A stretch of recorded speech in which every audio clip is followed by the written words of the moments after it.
Hello everybody, here we are back and let's continue from here on. We will be giving our all. Minimum we are gonna be spending 5 hours on this project on Excalidraw. All the basic features we have already added, more features we are yet to add, so we are gonna be working on that. I got a comment. Love you bro. I will be just commenting back.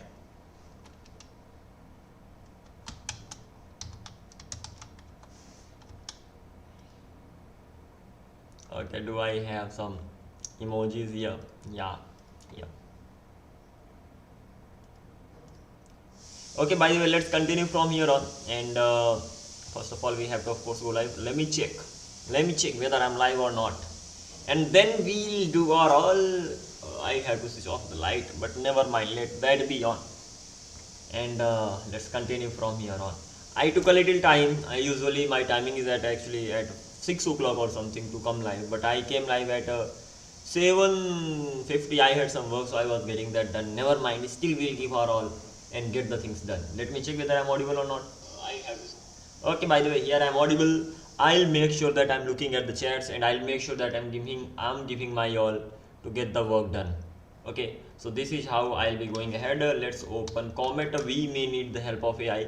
It's not like we will take the help of AI to make the project. No, whenever we get stuck, we will just make sure that we just get out of that soon and then continue with the project. What we are gonna be doing right now, nothing. This is day 39. First of all, this is the most important thing. This is day 39. So far we have covered 39 days. Like I have been learning coding even for more than around 2 years, but I just started a challenge, 365 day challenge, where I will actually be learning lots of things like web dev. So that is okay, that is already my field. DevOps, AIML, Web3, open source, UI/UX, and the top priority is right now web dev, DevOps, AIML, and UI/UX. Okay, at least this much. These are the things that I'll be learning in the first, and then later I'll be going ahead. I hope connection is excellent, and let's continue from here on. What is the first step that we are gonna be doing? Let's first of all open Notion, and I was actually checking my this thing. Let's see whether it's working or not. Okay, this is crazy. It's on that side, so why am I getting it on? No, this is on this side itself, and yeah, both the things are here. So let's do one thing, close this, get it on the top and keep it here. And I was just trying to run this application over here. Come on here, what am I doing? Okay, and let's see whether we are able to sign up or not. Actually the sign up was not getting done properly, so because of that thing I had to just figure some things out. Let's see this time how it goes. So first of all, I can keep it on the right side and that on the left side, like yeah, this is how it's gonna be better. Now it's better. So the name is going to be Vipendra, password is going to be password, sign up. Incorrect inputs, amazing, thank you. Why incorrect inputs? Let's sign up. Vipendra, Vipendra, password. Incorrect inputs I'm getting incorrect inputs. That means how can I solve it? Why am I even getting this thing? Let's go to HTTP backend. I got username and I got my password. Okay, but the thing is that I'm getting incorrect inputs. That means Zod is giving me the problem or something. So let's check this thing out. First of all, I have to go to HTTP backend, and then I have to go to index.ts file. Once I'm in here, I'm trying to sign up and I'm getting incorrect inputs. That means the data that I'm getting, that's not being verified the right way. I'm getting request.what is this, and when it comes to the schema, so the schema is this. Okay, so what is the problem? The schema is right. I have built it too, so I should not be facing the problem.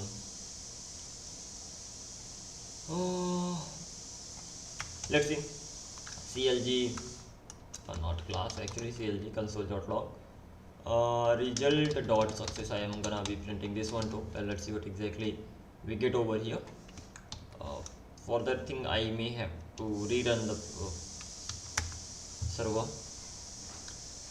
Okay, these were the errors we were not facing yesterday. These are something new that we are facing right now, but that's all right. What is the problem with this? We face the issue. The issue is this, that type slug or string undefined is not assignable to type room where unique. Okay, type slug undefined not assignable to type ID number. That means there is something, the slug I am getting, that is string or undefined, and that is not assignable to number. Okay, undefined. Where am I getting this error actually? I am getting this error in the room. Okay, ID is missing in type slug string but required in type ID. Why am I, when I am baseline the data in this okay, Excalidraw front end done. I think the error is from the front end side itself, that is source.index.ts. Let's go to this file, source.index.ts, of which one, that is something to think about. Firstly, that is backend, right? I'm already in the backend, line number 179. So let's go to that line 179 and see what happens over there. Okay, this is where I'm facing the issue. Why am I facing it? We'll figure it out. So the thing is that it's saying you wanna find the room. Okay, got that. Room, I'm getting the slug. With the help of that slug, I'm generating the room. That's right. And this time what is happening here, that let's go through the error. Slug string or undefined is not assignable to this. That means this is not assignable to type ID number and ID number. Property ID is missing in type slug string undefined but required in type ID number. ID is declared here. Oh, come on here. I got the slug. I'm finding it uniquely. When it comes to room, I have what all do I have? Let's go to the schema of the room. And why am I facing this issue just today itself? Yesterday everything was working fine, but never mind, we'll figure it out. So when it comes to a room that has slug and that slug is not unique, oh, I made this change back then. So if that slug is not unique, I cannot find unique things. That is right. In that case, slug needs to be unique. Ultimately, there can be many rooms with that particular slug. That is the thing. So now, if I want to get a room with that particular slug, then I need to make that unique, but I don't want to make that unique. So let's do one thing. I'm not gonna be using this particular function. This is mainly for getting the room, and we are actually joining the room with the help of the room ID. So this is not required as for now. So we'll be doing simple predicting. Let's try to run it again and then see whether we face the same issue or not. I think it should be resolved, but I'm not sure. So it doesn't matter what issue we get. We'll figure it out. Okay, good thing is that it's working. Let's go to HTTP backend, and let's try to sign up and see whether the things are working as expected or not. So yeah, first of all, I think I need to sign up because I don't have any data in my database. Let's even check this particular thing. Yeah, whichever requests we made, they failed, so that is why data didn't get saved. But let's try sign up. Okay, incorrect inputs. I think I have to build it, and because of building only the issue is there, because that is false. So let's build it once. pnpm build. I hope all the files are gonna be built, or I will have to delete the dist files that I have created and then I will build it again. This way I hope it's gonna be fine. I'm not sure whether this is gonna work right now or not. I haven't changed much. When I'm sending the data, I'm getting the right data, but never mind. Let's try to sign up first. The name is going to be as usual Vipendra. Password is going to be just password. Let's sign in. Incorrect inputs. Why am I getting this? Let's go to HTTP backend. Here we are. This is the input that I got. and 1 2 3 4 5 6 7 8. We have 8 letters. What is the schema like? Types for checking. So what is happening is this, that when it comes to create user schema, I should be getting a username, I should be getting a user should be password, minimum 3, max and lowercase. It converts it into the lowercase, right? Let's go to one more thing. I have my notes over here, and then I'd like to have a look at some of the things. First of all, let's go to important topics. Let's go to resort schema, validation, how we handle the things. We don't have lowercase here. We can convert it to lowercase. Let's zoom it a bit. So I'm getting this string, the max number length is this, I'm trimming it and refining the value. Okay, that's great. How can I make sure it's always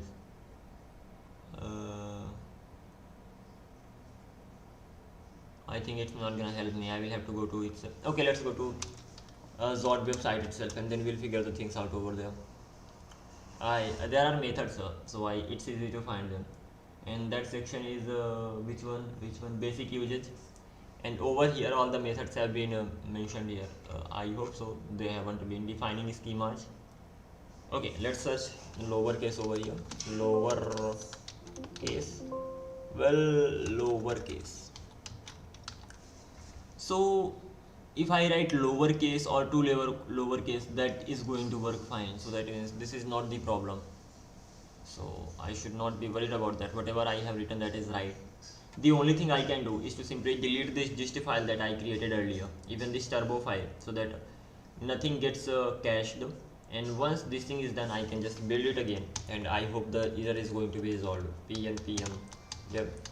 Actually build. If it still doesn't get resolved, that means we will learn something new. Because this year we were not getting yesterday. Okay, it's been built. Let's run it again. pnpm dev. It's quite obvious that create a schema only takes these two inputs. I'm sending these two inputs, but still validation fails. Okay, let's go to the HTTP backend, and this time try to send the request again from the front end side. This is your front end, and from here we'll be sending the request, and I'll be signing up. So let's sign up. First of all, the name is gonna be Vipendra as usual. Password is gonna be just password. Let's sign up, and got incorrect inputs. Let's go to the network now. Oh, don't worry, errors are common and we can figure that out. I have the confidence, at least this much. So whenever I send any request, let's send the request again, VIP ENTRA Vipendra, and let's write password over here. Let's sign in. This was the sign in request that I sent from here, and the user is okay. Come on here, I wasn't supposed to log in, rather I was supposed to sign up. So Vipendra and password, something like that. Incorrect inputs.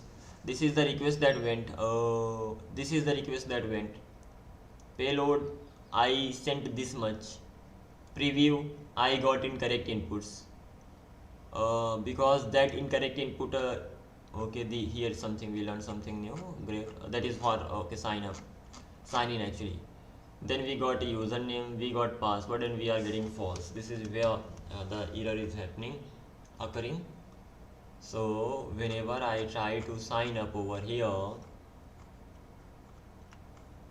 what is happening is that this create user schema is unable to parse it. Why is this happening? It should be fine. Okay, create user schema takes two things: username and password. And request.body has both the things, because I'm getting here as well. It returns false. So if result.success, it returns false, right? It returns false, that's true. If that is false, then this particular section will run, and that is why I'm getting that. Okay, what can I do right now? Create user schema. It takes username, it takes password, z.string, minimum 3, max 20, lowercase, and z.string. Whoa, ho, ho. Zod, why everything looks correct? How to install, like, is there any new version of Zod 4? This is how we install the things.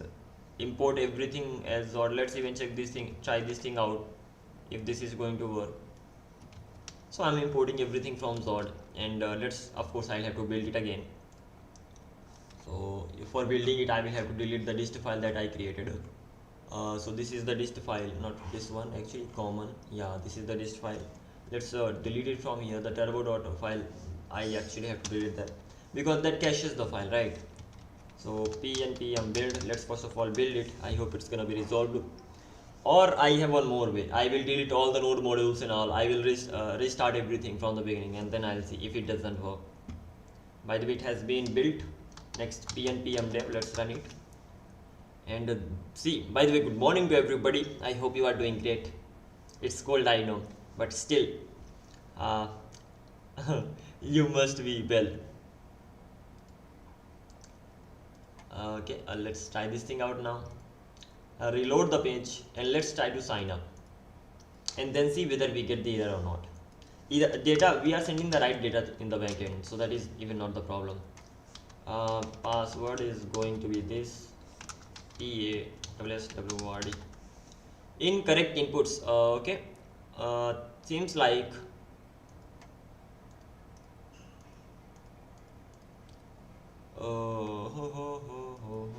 the request is going to the backend. We are getting the HTTP backend is here, and we are getting that false. I have only one option that I can do right now, that is next, delete, yeah, continue. I hope this is going to solve the problem. This thing is done. Oh come on, delete permanently. Why asking me so many questions? Okay, this thing is done. App auth, nothing needs to be changed here. The second thing, HTTP backend, let's delete everything from here, including node modules. And after this thing, let's go to WS backend, delete, delete, and delete. After that, let's go to pencil, delete, delete, and delete. I hope, I'm not sure, but I'm just giving it a try because I don't see anything wrong with this. Even yesterday the code was working fine, so don't know what is the problem right now. Common, delete, delete, and delete, and db delete, and delete, and delete. Yeah, continue. It will ask for the permission again. Okay, delete permanently. This thing is also after db. We have db pencil, delete, delete, and delete. We made some changes I think yesterday in the database, and because of that thing we are facing this issue, but never mind. Let's do one thing. First of all, npm install. It will install all the packages that I have deleted. It's saying already up to date. Okay, what else could be better than that if it's already up to date? I think there are top level packages. Yeah, there were top level packages. I didn't delete them, so that is why it was saying that it's already up to date. I should not have done that. I should have deleted the top level packages as well. So deleting the top level packages right now. And as for that, what the hell, there is nothing inside packages.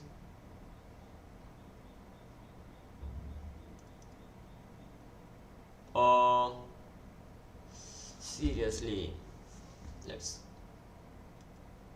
I thought I deleted packages. Seriously, I actually thought that I deleted my package file.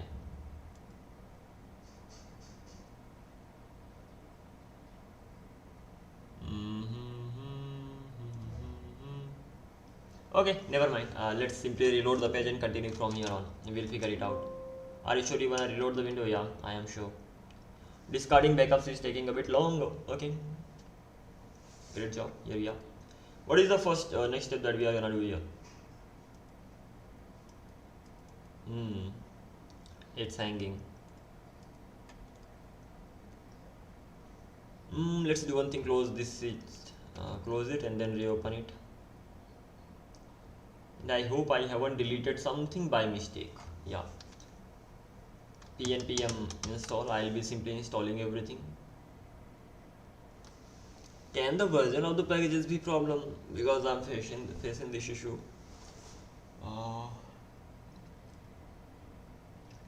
Let's see. But still that should not be the problem. Zod is giving me the errors of code that's not installed yet. I hope it's not gonna take lots of time. I have to install. Okay, all of them have been installed almost. They are yet to be added.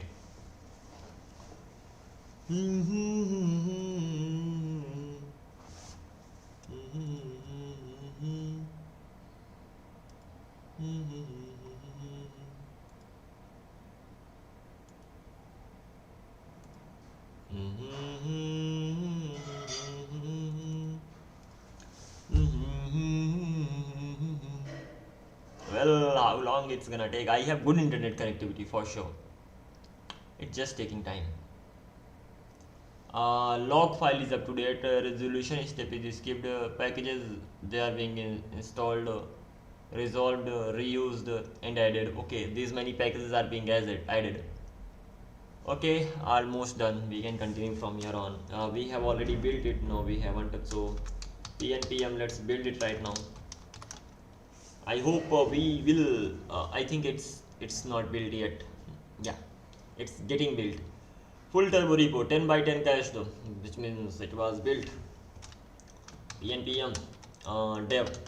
The simple problem is this, that this is the schema that I have. Okay, I'm verifying the data that I'm getting. Create user schema z.object. I'm getting the username, I'm getting the password, and even I have set some of the parameters over here, properties. But when I go to my index.ts file and I'm using this create user schema and I'm parsing it safe, and I'm giving it the request.body that I'm sending from the backend, and that request.body contains username and password.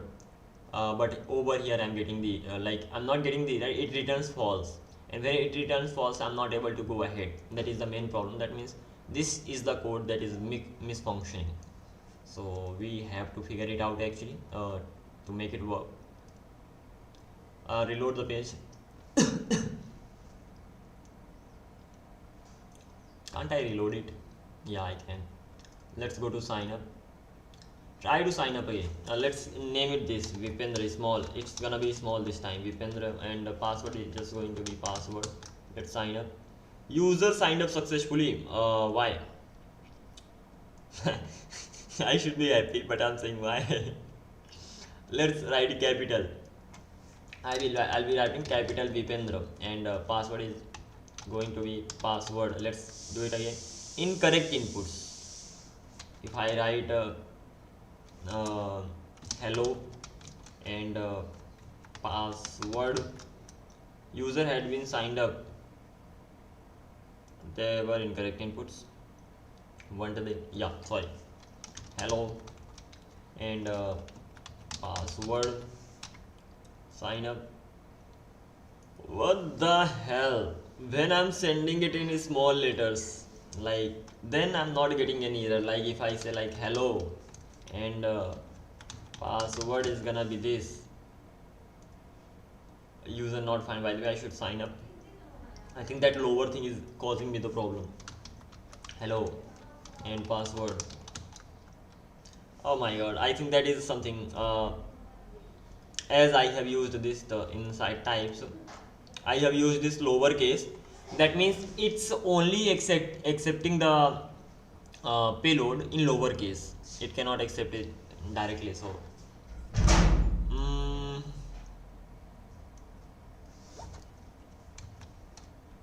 it's time to take the help of AI actually. Will it only accept let's get it here.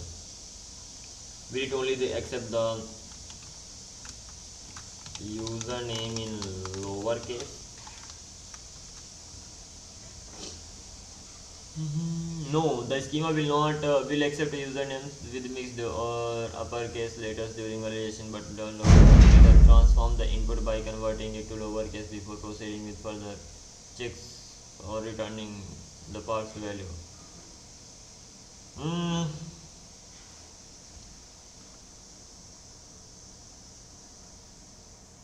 dot lowercase to normalize usernames common for requests to storage lookups for strict lowercase only acceptance rejecting of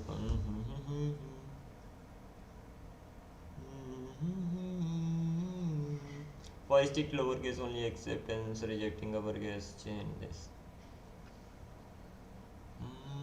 It should work. By the way, if actually it accepts that, then do I get the users here? I do. I got hello, I got Vipendra. Text and photo, they are optional, so forget about them.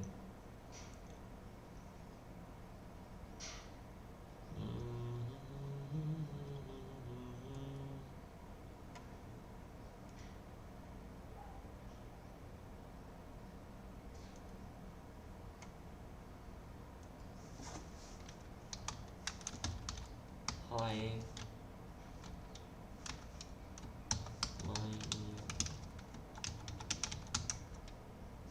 Incorrect inputs.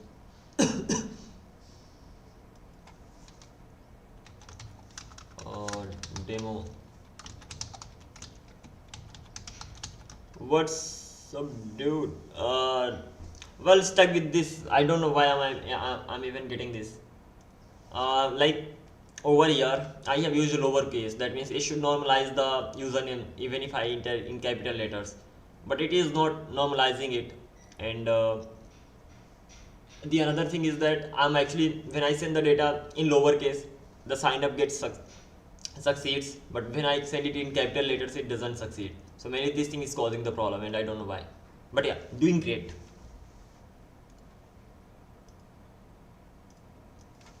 Let's demo and demo password. Let's make it demo username.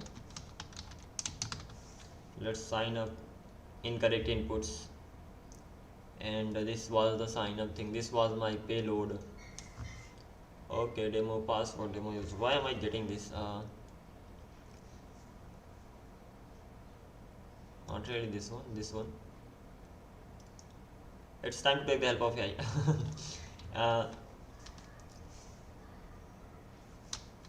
Why am I getting incorrect inputs?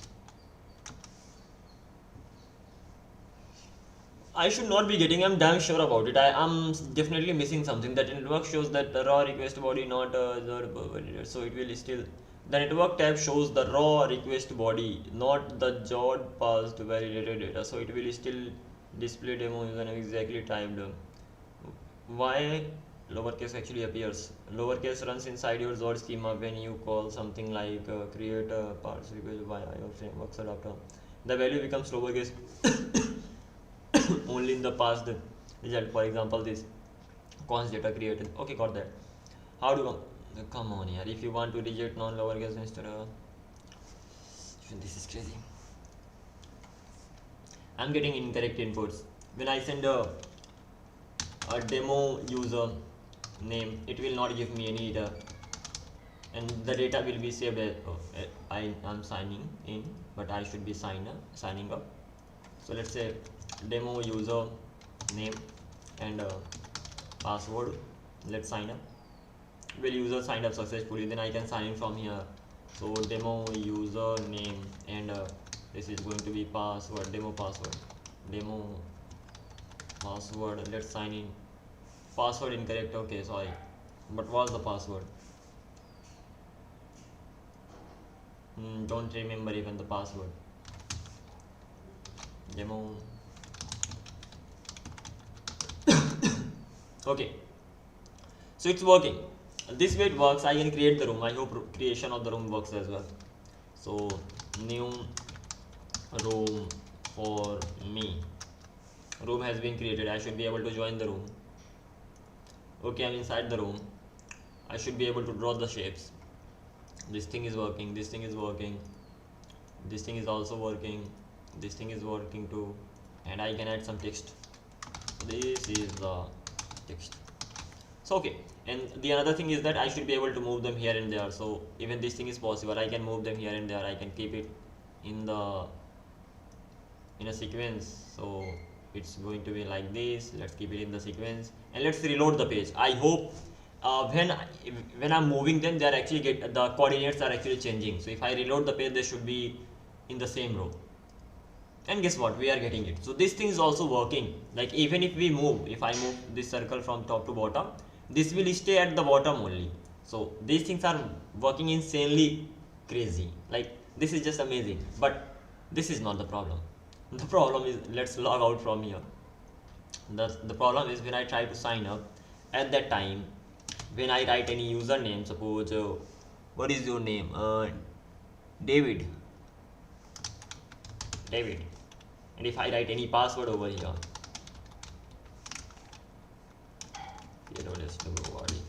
if I try to sign up, I'm getting incorrect inputs. And when I go to my database and go to my HTTP backend, I'm getting username David, I'm getting password this, and I'm getting false that it is unable to validate that. So I can do only one thing this time, to check whether it works or not. Let's create a file program. Let's create a demo program. Yeah, it needs to be created. I can create an index.js file over there. I can install the things and get the things done. Let's do it. So over here, what I'm gonna do, on my desktop, I will be creating a folder called test. I will be entering it. I will be opening VS Code. Just wanna check whether it is always the case or this is the only time when it's happening. Yeah, yes, authorize that. And after that, ls pnpm init. I will be using pnpm because I'm using pnpm over there as well. So yeah, so it has made that code. Open package.json file. This thing is here. What is the next step? I think I need to build the file. Let's forget about TypeScript. Okay, as I'm using TypeScript over there, so I'm gonna be using TypeScript here as well. So let's even do that. So if I'm using TypeScript, I have to build the file. If I'm building the file, I have to write the script, and that's gonna be ASCB. And after that, I will have to start the file as well for production, of course. So that's gonna be node index.js, and after that I need to run it in development. So this is going to be like dev, and what will I be running? Pnpm. First of all, I'll build it, and then after that I will start it. So pnpm is start. So everything this is done. I will be setting the types. So type is going to be module. Okay, what is the next thing? I have to install TypeScript. So let's do it. For installing TypeScript, I can make it a little, yeah, something like this. TypeScript is going to be installed using pnpm. So pnpm add TypeScript as dev dependency. Should be able to do it. The next thing is that I have to install Zod. How to install Zod? Zod basic usage. How can I install it? Installation. Just npm Zod. Okay, for pnpm I will just write that. So pnpm Zod, just pnpm add Zod, and I have to initialize TypeScript. So pnpm init tsc init should work fine. Well, TypeScript has been initialized. After that, I have to just uncomment these two. Once this is uncommented, then I have to create a source folder, and inside that I have to create an index.ts file. Come on, index.ts file. Once I have this index.ts file, I will have my payload. So let's make the payload. Payload is gonna be exactly the same that I'm sending from there. Payload will have username. Okay, username is gonna be, suppose your name David. I hope that's the name. And the password is gonna be anything. So let's make the password. Password will be just password, doesn't really matter. Okay, and I will have this schema. I will just copy paste the same schema from there. So this was the schema that I had. Let's simply copy and paste this schema because I wanna check whether it is going to work here or not. Over here, then I have got my schema. I don't need to export it from here, but I do need to pnpm add Zod. Zod is here. excuse me, Z going to get from Zod, Z from Zod. Okay, this is even not bad. Import, or we are importing like this, right? Let's follow the documentation over here. Let's not do anything extra. And the documentation is like this: import everything as Z from Zod. Okay, so instead of importing Z directly, I will be importing everything as Z, something like this. So this much is done. What is the next step? I have to run it. That's right, I have the payload. Then I have to verify it. So const result, come on, const result is equal to, I have created schema. Okay, dot save parse. I'll be parsing the data that I get, and I hope it is, and then I have payload over here. This is how I'm going ahead, and I have to check the result. Result dot success, mainly result dot success, whether it's right or not. The second thing is that I have to check the result dot just success is going to be enough for now. Let's see. Let's run the program. For running the program, what I need to do? Interesting. I have to build it. So pnpm build it. Let's see. The program is built. Then I have to run it. So pnpm run and actually dev. भी DevOps का हो गया, इस भी DevOps का हो गया MS, मतलब क्या? It's okay, that's not a problem. DevOps का हो गया मतलब क्या? I'm getting false. What is wrong with this? If I remove lowercase from here and then try this thing now, I'm getting true. But if I add lowercase over here, let's add 2 lowercase, the same error I was getting back then over there. I am getting true right now. गजब है यार. There is difference in them. मतलब इस video में DevOps का भी course होगा. अरे एक्चुअली मैं पढ़ा नहीं रहा, मैं पढ़ रहा, बस पढ़ते पढ़ते चीज़ों को एक्सप्लेन कर रहा. वैसे तो अभी प्रोजेक्ट पे काम कर रहा, तो खैर एग्जैक्टली टीचिंग नहीं है, मैं प्रोजेक्ट्स पे काम कर रहा हूँ तो उसी को लाइव कर रहा हूँ, एज सिंपल एज दैट. और अच्छा, मैंने टाइटल नहीं चेंज किया. I am sorry. ये DevOps वाला सेक्शन मैं दोपहर को कवर करता हूँ, जहाँ पर एक्चुअली मैं सीख रहा होता हूँ. आज वैसे कैसे डॉकर फाइल को AWS EC2 पे मतलब डिप्लॉय कर सकते हो, उसको हम कवर करने वाले हैं. अल्टीमेटली मैं कवर करूँगा तो उसी को एक्सप्लेन कर दूंगा, बस इतना ही है. बट शायद टाइटल मैंने चेंज नहीं किया. Let me change the title. I am sorry, really sorry. Let me change the title. Right now working on clone of Excalidraw. So Excalidraw clone. Really sorry for this, but yeah, I will be working on Docker, but in the afternoon, not now. So learning FullStack, I can say. FullStack. Yeah. It was by default, so I just went live and I didn't mention these things, so that was my mistake, and I apologize for that. Okay, let's continue from here. So there is difference. What is the difference? The difference is this, that if you use 2 lowercase, it works fine. If you use just lowercase, it doesn't work fine. That is actually insane. Let's make another. Let's make copy of this. And over here, I'm gonna be making create schema new for now. And once I have this, so I'm parsing this like this, and then I will be using this one as well. So let's copy this thing again too. This is going to be new. Come on, yaar. I should be able to do that, can't I? Shouldn't I? I should be new. Payload is going to be the same. The only thing is going to change is this. I will be using just lowercase over here. Lowercase. That's it. And both the things come from a result. Let's keep it 1. Any problem? No problem as such. Let's run the program. pnpm dev. And guess what? The first value is false and the second value is true. And both the things I'm getting from where? I'm getting from Zod. So from Zod basic uses, I'm getting both the options. Let me see if there is any difference. Defining schema, and when I'm defining the schema, and when it comes to validation, where can I get it? Lowercase, here it is. So let me zoom it a bit. Yeah.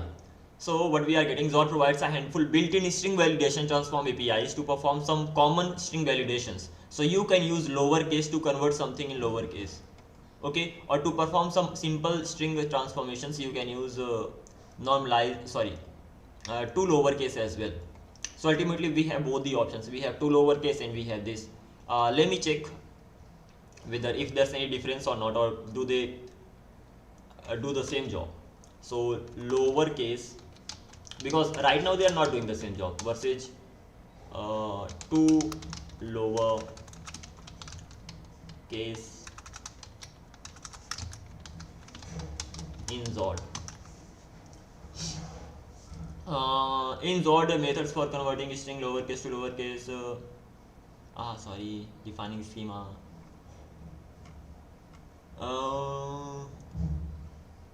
To lowercase in Zod, the methods. No, this is not something I'm talking about. Lowercase defining schema. I had better just ask this thing to Perplexity.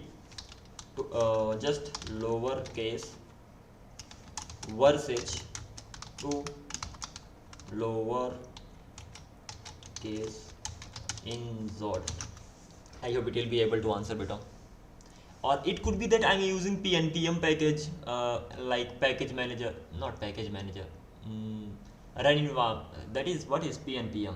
Run environment, right? Just like we have npm. I have to check the definition. Zod lowercase are different things. Lowercase is a string check validator that ensures the input is already all lowercase. Sorry, how bad I'm at this. Is a string validator that ensures the input is already all lowercase and will fail if it is not. It does not change the value, it just checks. And is transform that converts whatever string you pass into lowercase and returns the transformed value from perceived method. Oh my god. The thing is that it was not mentioned there. It's just simply kept here like this, so I just copied it, got the reference from here and started using. But yeah, there is difference. So what can I do? Let's go to the main project. Let's exit this one. We are done with this. There's nothing to change. Let's even delete this thing right now.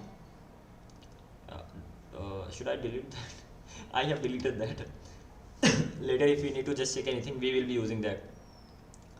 Okay, over here what we'll be doing, just one change. This is gonna be two lowercase, and this is also going to be just two lowercase, and things are going to be fine. They should be fine right now. I need to use comma here and comma here. Right now I should be able to log in with the help of any username, whether that is in capital or small or not. So first of all, let me clear my database. I wanna clear all the users. Even I have created some shapes, so let's delete everything from here. So delete from public this. First of all, I wanna delete all the shapes. So let's delete the shape and delete all the shapes. Done. Then I have to delete all the rooms. So let's delete the rooms. Done. Then I have to delete the users. So let's delete the user. Okay. So we have deleted everything. Let's come back. And if I just get the shape right now, I don't have any shape. Even if I get the users right now, like user, I won't get any user because I have deleted. What's next? Simple. Run the program. That's already running. Let's run it again because I have made some changes. pnpm dev. I hope it's gonna work fine now. Okay, so I have to go to HTTP backend and let's see whether it works or not. Reload the page. Oh. But now, simple sign up. First of all, we will sign up and we will write capital Vipendra in capital letters, and it's gonna be password. Let's sign up. Oh, one more thing. And I think this could be the reason that I had this cache file, so I have to delete that cache the file, and once that is deleted, I should build it again. So pnpm build, because this thing should work because I have tested it that. So Let's see. First of all, it's going to be built, and it files were cached, 2 files were not, so that's great. ls then p and pm dev will start it, and once it's started, we'll check it out. Simple.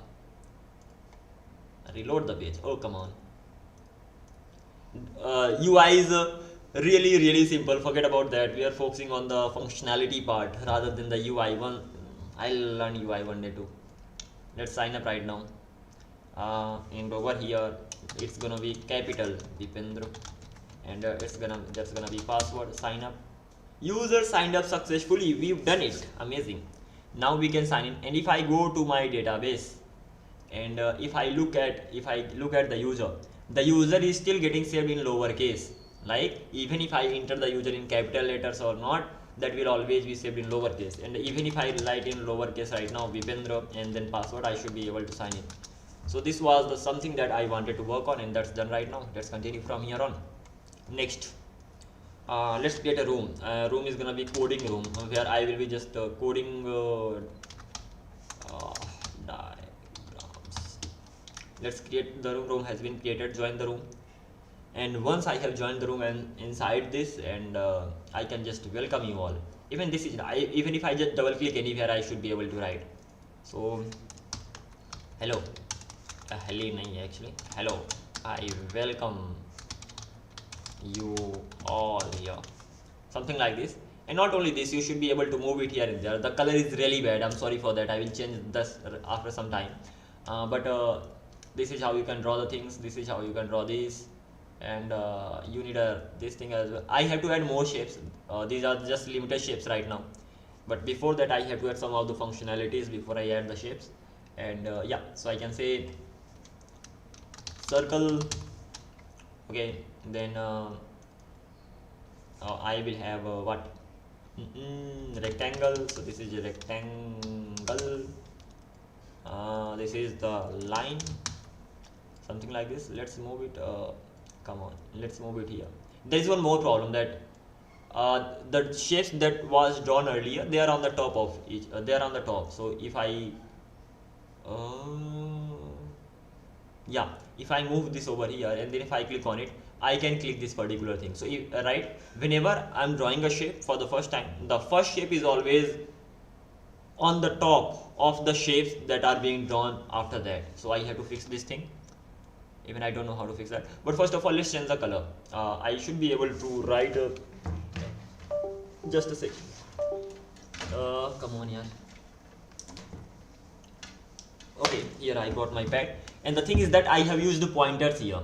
So as I have used the pointers here, so I can write with the help of my tab too. So right now I am writing with my tab. So it supports both the functionality. It supports mouse clicks and it supports pointer clicks as well. So it's just like that. So I'm just getting done with both the things right now. There are few functionalities remaining. First of all, we have to work on color. Let's change the color first of all. Once the color is changed, second thing is that color means whenever I draw something. Second thing is I have to what? Color is changed. After that, Z index property, I have to make sure that it does not happen that way. And third thing is that I have to work on increasing the size. So resizing thing, I should be able to resize them, that I'm not able to do right now. And fourth thing is that I should be able to select all. I don't know whether I'll be do it or not. Select all. I should be able to select all of them at once and then resize them. And fifth thing would be deleting them. Like, okay, I've got them here, then I need to delete as well, right? So these are the things that I have to focus on. If I just leave the room right now and create another room, there's going to be nothing. So this is going to be new room. New room is created and I should be able to join that room, and there is nothing inside that. But if I just get out of that room and if I join coding diagrams room, those things are still there. That is amazing. What is the next step? The next step is, first of all, let's keep these things really well. They are messy. At least I can keep these things here so that there is some space, and this thing is going to be here. Okay, that's all right. and this line thing is messy here. So let's move this line thing over here, and yeah, at least we are able to move the things. Let's reload the page, and the things look exactly the same. The first thing, change the color. Change the color in the sense when I'm moving it, I have to change the color, and let's give it a better color. Let's go to Excalidraw, because we are working on clone of that only. So Excalidraw.com, and if I just draw anything over here, okay, I have drawn it. So when I am drawing it and when I actually start moving it, the color doesn't change, rather I get a wow, I get borders, and with the help of those borders I can just increase and decrease. For now we don't have this particular functionality. That is okay, we will work on this as well. So I can just simply get a better color for that. That's it. I can do only one thing. So hi Yashupal. What is the next step? Simple, close everything. Let's go to first of all collapse everything too. Then let's go to Excalidraw. Let's go to class, and the class is going to be draw game.ts, and inside here first of all let's close this constructor, and we have to change the color. This is the color that we are using, so instead of using this one we may use some better one. So we may use a gray color or something, so that's not a big problem. How can I fix it? Gray color. Hashtag FFFFFFF. Can I change this directly from here? No, I can't. So what can I do? Gray color shades, gray color. Got that. Let's get any gray color that looks better. Okay, from here maybe. Okay, once I'm inside this, oh, this one or this one. This one should be fine. Let's check this thing out. Let's paste it here, and let's check the code how it looks. Reload it. Okay, this is loaded. Select. Well, it does change the color, but if I click on that, by default it has blue color, and then when I start moving it changes the color, something like that, and even that is not visible. So I think blue was great by default. Okay, let's. And one more thing, when I select on something, why is the color blue by default? That means when pointer down happens. So when pointer down happens, at that time, I'm not talking about this pencil, rather I'm talking about the select thing. Whenever I'm selecting it, and when pointer down happens, I'm highlighting the shapes, and when I'm highlighting the shapes, what am I doing? I'm giving it a default color. Wow, why do I have this stroke color here? Stroke style, render shape. I am not going to have it here, rather I will be getting it from this dot stroke style. Any problem? This dot color, any, just a sec, color, what is the name of that? Come on, let's go to the top. And what is the name of that variable? That variable's name is selected color. Let's come back. It's going to be selected color, and right now this selected color should be directly controlled by the global values. Then we have line thickness, and then line thickness I'm getting here. Even I don't have to get it here. Come on, let's remove it from here on, and I will be getting this dot selected line thickness, something like this. Should be fine. Yeah, that's right. And then I'm rendering everything. Let's check it. I have to even change the color. What color could be good on this particular color, like on black? I have right now, what the hell, I have just gray, and that gray looks really bad. So what can I have now?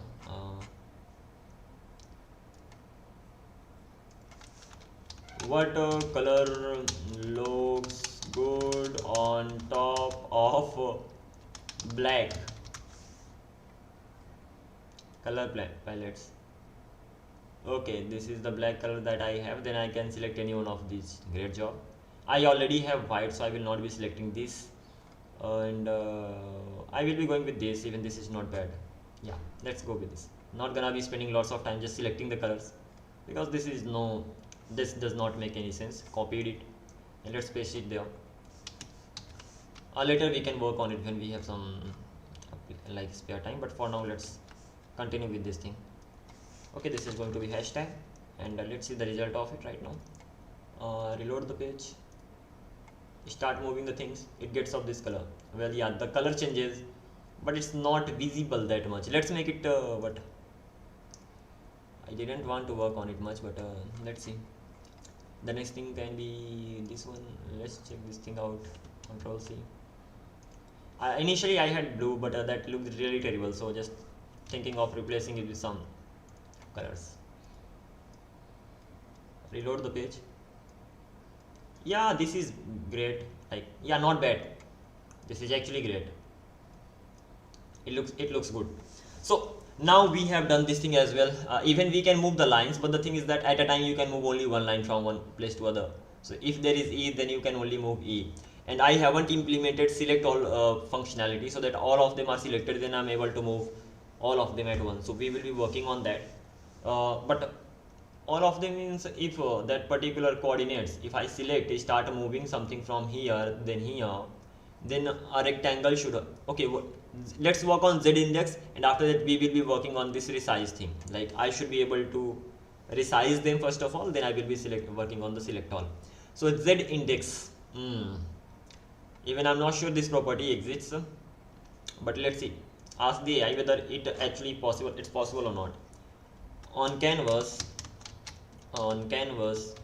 if I draw something that comes at the top, and the next drawings comes below that, is there any property that can make it opposite? Because opposite. Let's see if there's something that can help me with this. I just want that whenever I draw something, there should be at the bottom rather than being at the top. And Z index property we have in CSS. So this is not about CSS, because I'm drawing all these things on canvas. So whatever I'm drawing here, this is not happening on a HTML page. Rather, it is having on canvas element. Ultimately, that is HTML element, but that is happening on that. Excuse me for that, just coughing a bit. Let's see. On a single canvas element, there is no Z index per shape. The last thing you draw is always on the top. My God. Canvas is just a bitmap. Each field, direct, stroke, draw, etc. paints pixels over was done before. There is no property like Z index per object in the 2D context, so you cannot flip the order after drawing. Okay, ways to get opposite effect. Change drawing order in code. Draw background objects first and foreground objects later. Okay. If I'm drawing background ones, come on. There is no property. Okay, got that. Change the drawing order in code. Draw background objects first and foreground objects later. To change stacking, clear the canvas and redraw everything in the on order. Use multiple canvases as player. Put a canvas, two canvases elements on top of each other with CSS index. Drop bottom stuff on the lower canvas and top stuff on the upper one. This does not make any sense. So, okay, canvas doesn't provide us this functionality. But the thing is that if I go to Excalidraw, where is that? That's not here. Yeah, it's here. I drew something over here. I have this shape, got that. And if I draw anything on top of it, so if I draw a circle and like this, and if I actually click on it, well, this does not work. Oh, if I draw a shape,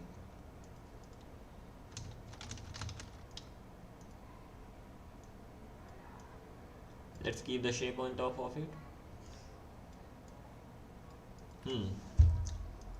I'm able to select the shape. If I click on it, I'm able to select this. If I click on it, I'm able to select this. The thing is that I have this circle here. Can I select the circle directly? Yeah, I can select the circle directly. So what is the issue?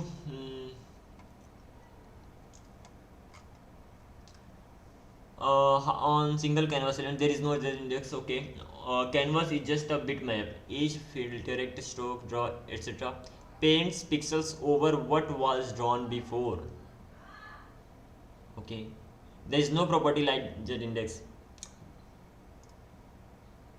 That means if I drew circle first and then I started drawing rectangle on top of that, when I click on that, so rectangle should be selected first, right?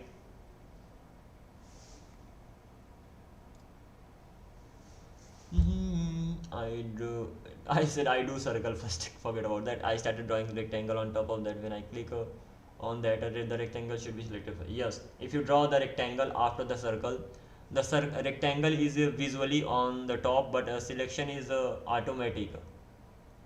Selection is not automatic. You must implement hit testing. Okay, that's right. Canvas does not track shapes. You usually keep an array of your objects, circle, rectangle, etc. On click, you typically loop through the objects from the last to first, reverse draw order for each object. Run a hit test is point in path. That's great. The first one that matches is considered selected. So the topmost shape wins, but it doesn't win in my case. Over here in my canvas, if I have drawn a circle by the way already. Let's draw a rectangle on top of that, and if I just click,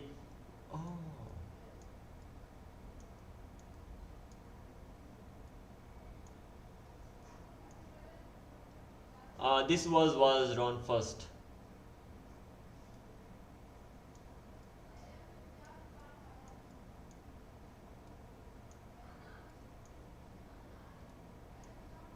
Okay, the thing is that I can select the previous ones, like this one is getting selected here.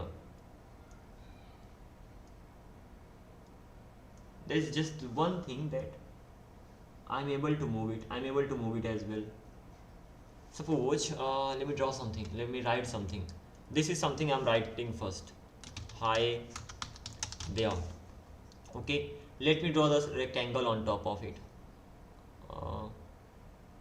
Let's do it like this, and let me draw a rectangle first and then write something on top of that. So this is the rectangle and write something on top of that. Hi there. What is the difference between them? Let's even, can I select hi there? Yeah, I can. Can I select a rectangle? Yes, I can. Can I select a rectangle? Of course I can. Can I select hi there? So what is the problem? Everything works well. Come on, yaar.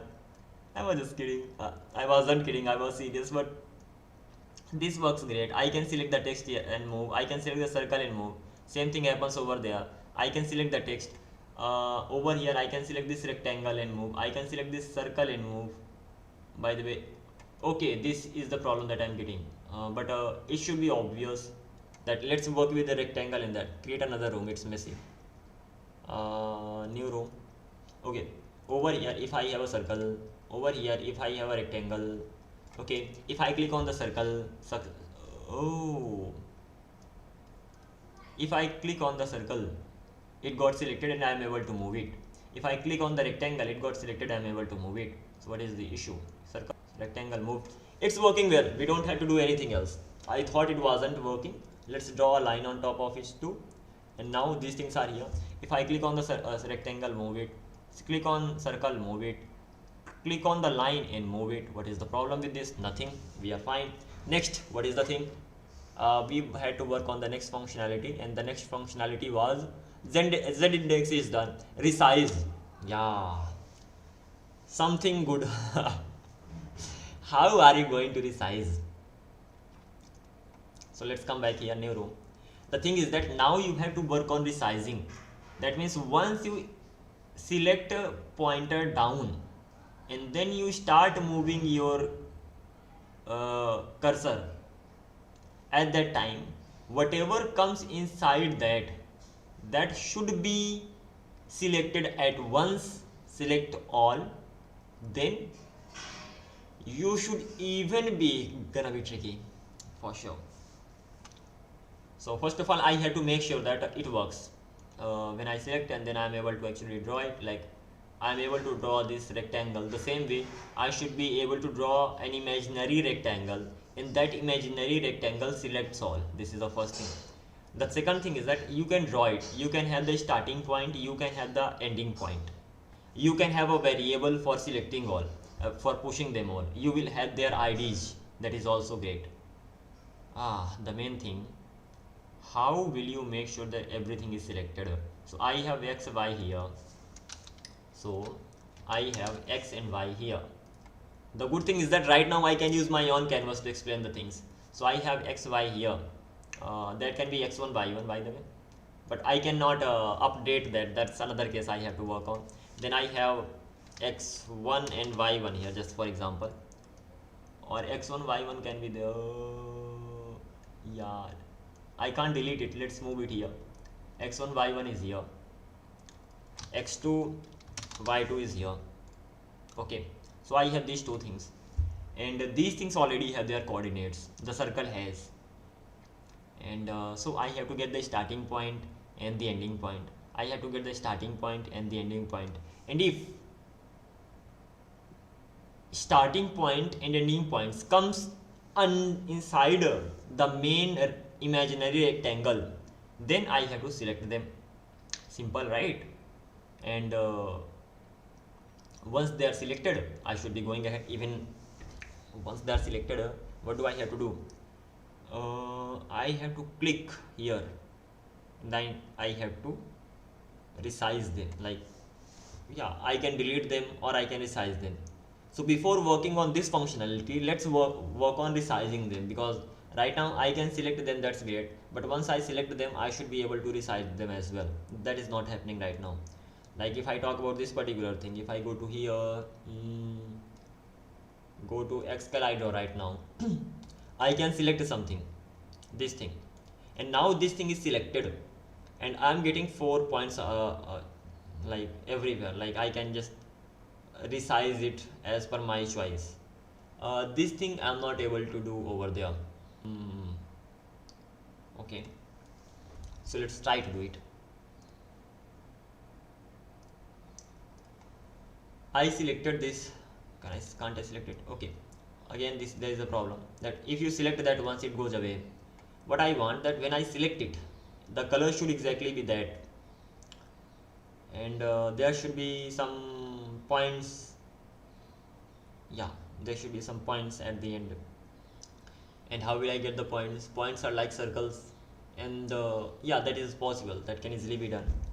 And when I hover over that, the cursor should change a lot of stuff. First of all, let's work on this thing, that when I click on it, the color remains the same, and right now color gets changed. So I have to just keep this thing in mind, and when I move it and then I leave it, at that time the color should change. So this time the color is changing, but when I just click on it, at that time, when I start moving it, drawing should be true, but when I just click on it, drawing should not be true. Something like that. So let's try to do it. The first thing I want to do, let's go to pointer down, and when pointer down is happening, what am I doing? Actually setting is clicked to true. Hello bro, how are you? And what I'm doing, whenever I'm clicking pointer down, and if that is equals to select, at that time I'm setting this dot is dragging true. Is this needed here?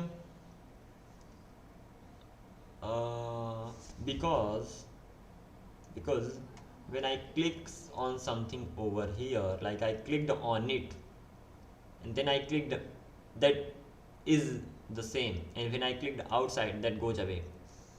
And if I start moving and then I leave it, nothing happens. So this is the functionality, that whether you move it or somewhere or not, it should always have that the same thing. It should always have the border, and then when you click outside, the border should go away. Okay, so when you click on the canvas, the border goes away, and when you click on that, it remains the same. So ultimately click matters. Ultimately one click matters. I clicked on it it is here. When I click then it goes away. Okay, so do I need to set its dragging true? I have to set that. But when I'm drawing it, where am I drawing it? Render shape. When I'm rendering the shape over there, when it comes to any shape, no, sorry, not even that. When I'm highlighting the shape, where am I highlighting the shape? Let's get this functionality then of course we'll take the okay, let's first of all this thing done. I'm checking this dot shape id, selected shape id, that is okay. I'm just simply rendering the shape while highlighting it. So yeah, shapes are being rendered. Then what do I have to do? When I click on that, when I clicked on that, at that time this dot is dragging is true. When it got true, then and the color changed as well, then I started moving it. So this dot highlight shape, I'm highlighting the shape. When I'm highlighting the shape, I'm checking whether that is a selected shape or not, and then I'm rendering the shape. And when I'm rendering the shape, I am getting the selected color and I'm getting this. Why am I getting this? Selected color is something that I get from my own side. And on which basis am I giving the color? I am giving the color if that particular shape is selected. If the shape is selected, I am giving the color and that color will be shown. What I want, that when I click on that, the color should change. Not when I move it, rather when I click on that. So when pointer move is here, pointer down happens, and when pointer down happens, I'm selecting that is great, and then I'm highlighting that, and it is happening over here. When pointer down is happening, the color is changing. Amazing. What I want, that when pointer up happens, the color should not be changed. So when I'm doing pointer up over here, and what am I doing? First of all, let's collapse all these things. Edit the shape. Is dragging is true and this dot is selected. Then what do you have to do? When pointer up happens, you are simply adding this shape in the existing ones and then sending that. I'm not worried about that. And anything else that I'm doing here? Yeah, I'm making it dragging false, and dragging false means it will remove the color, and then I'm even clearing the canvas.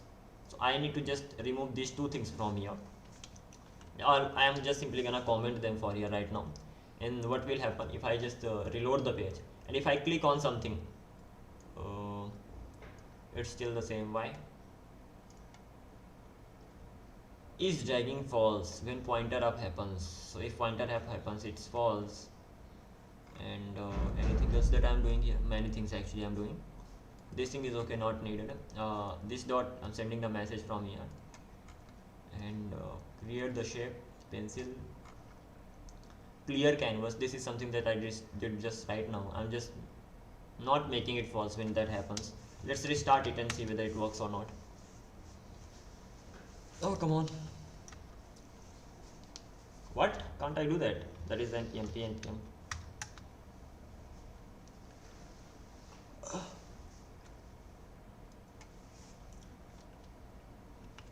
Okay, this thing is done. Let's go there, reload the page. I'm already here. If I clicked on it, the color is same, but as soon as I left my mouse, it goes back. It happens with all. Yeah, it happens with all.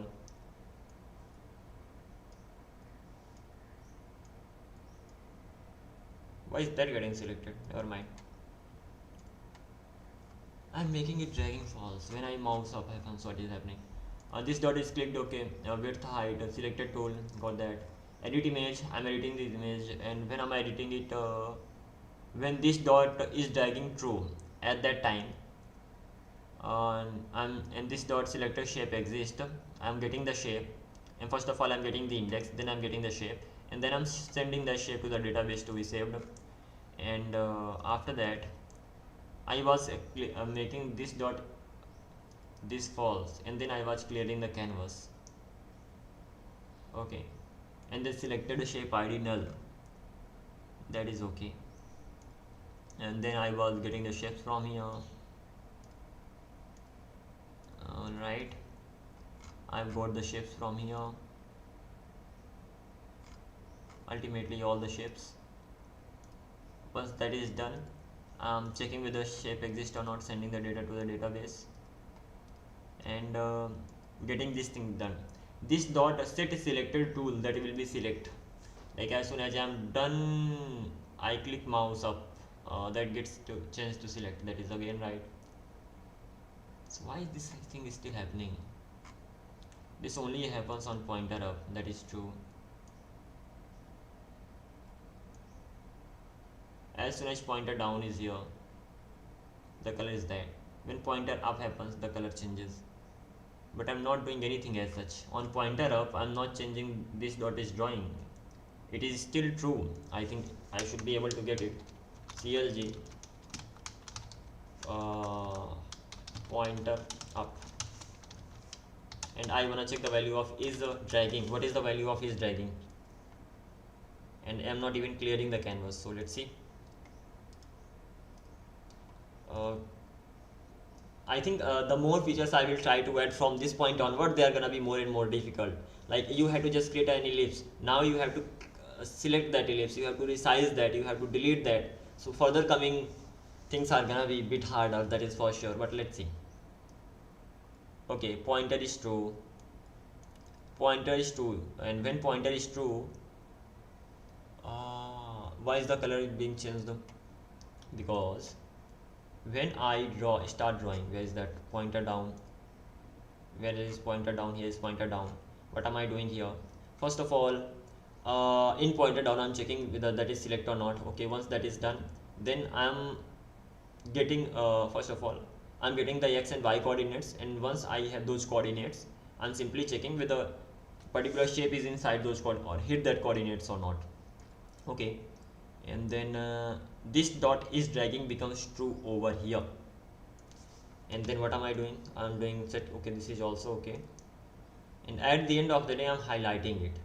I'm highlighting it on pointer down, and I'm highlighting it on pointer move if I'm not wrong. Clear canvas stroke. Oh come on, there are too many things. First of all, this thing, I'm drawing the rectangle, I'm drawing the circle, I'm drawing the pencil, I'm drawing the line, I'm drawing the else if. What is this? Okay, I'm drawing the line. No, there's something wrong here. Really? This dot selected tool is equal to select, and this dot is dragging is true, and this dot selected shape ID, if these things are true, only then I should be able to move the shape. That is okay, I'm moving that, and then I'm moving the shape. When I'm moving the shape, what is happening? When I'm moving the shape, I am actually getting the dx and dy, and ultimately current distance of the old coordinate with the current with respect to current coordinates. And once I have that, I'm setting it here, I'm setting it here, I'm setting it here, setting it here, and setting it here as well. Okay, and move shape, highlight shape. Whenever I'm highlighting shape, I'm calling this thing. I have I'm not still getting the reason why the color is still the same. Highlight shape does nothing. It simply gets all the shapes. It gets the ID, okay, and it compares with the shape ID, and it simply renders everything. And when it renders everything, it gets the context, it gets the shape, and it gets the color for that, and that is completely fine. Highlight shape. When we move, at that time the color does not change if I'm not wrong. If I select anything here and I start moving, the color does not change. As soon as I left that, the color changed. That means when I click down, I highlight it. When I move, that is still highlighted. When pointer up happened, it does not highlight. And how do I make sure it highlights? I just simply give those colors, because ultimately it renders only. So even when mouse move happens, it renders. So highlight shape is not happening over here when mouse move happens. And what all I'm doing here, when pointer move happens, I'm checking the click, that's okay. I'm getting the width and height, that's all right. Clear canvas, I'm clearing the canvas. How does the canvas gets clear? Pointer move, the canvas calls the render method, and this is how it gets clear. Canvas simply first of all clear the rectangle. After that it gets the all the existing shapes, and it checks what it checks. This dot is dragging is true or not. If it is true, because we are moving, right? And clear canvas, check there.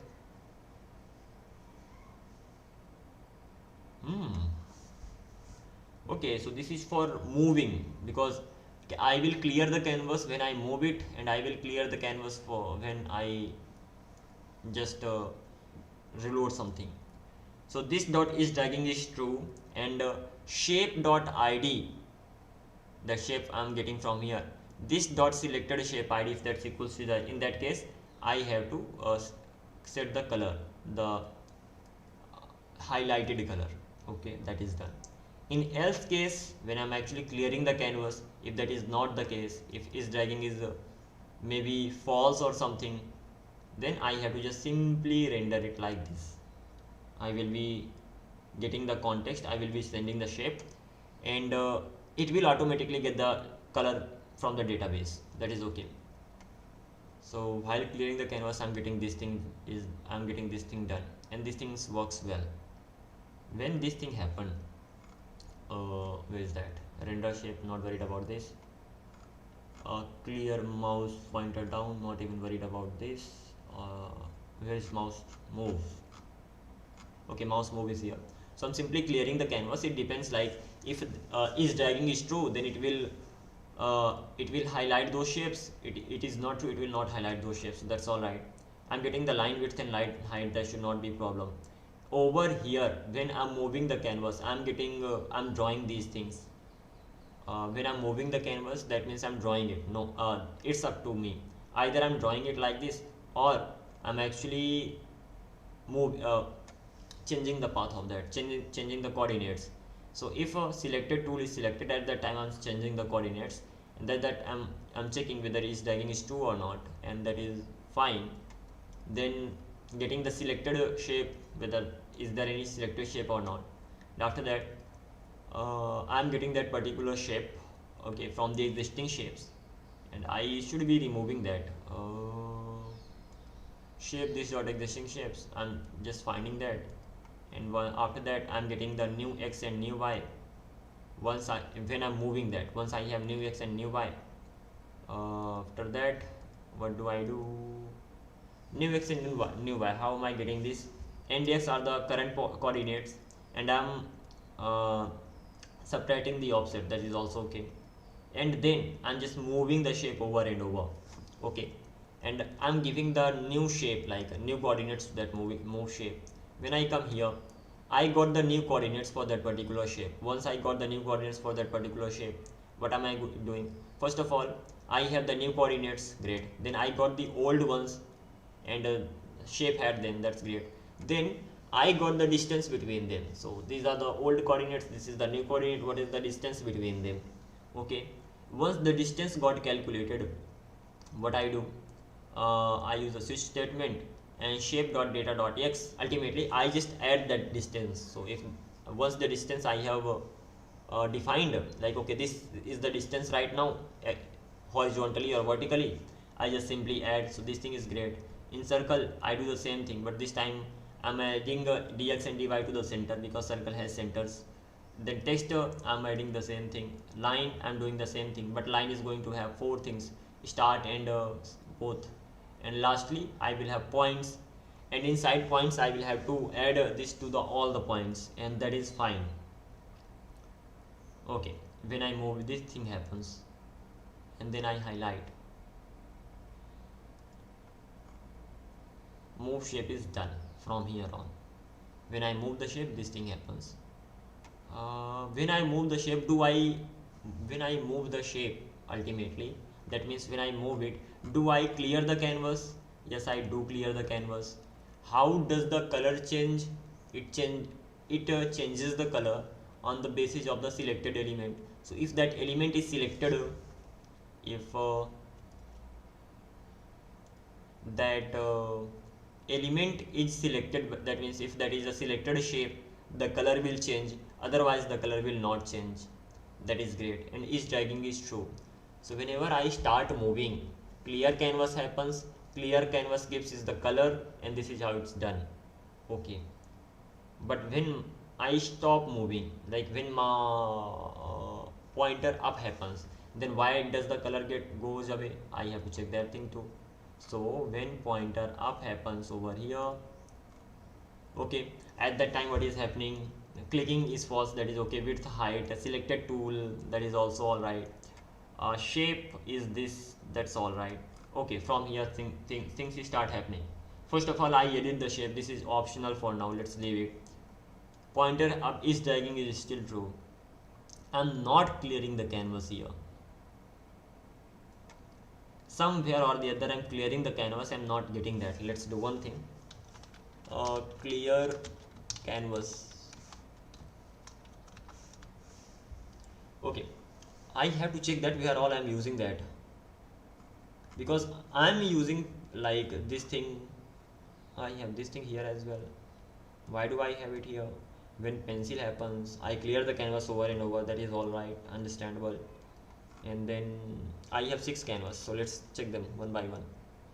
I'm missing one canvas where I'm clearing that. Initializing, I'm clearing the canvas. Then I have a clear canvas function.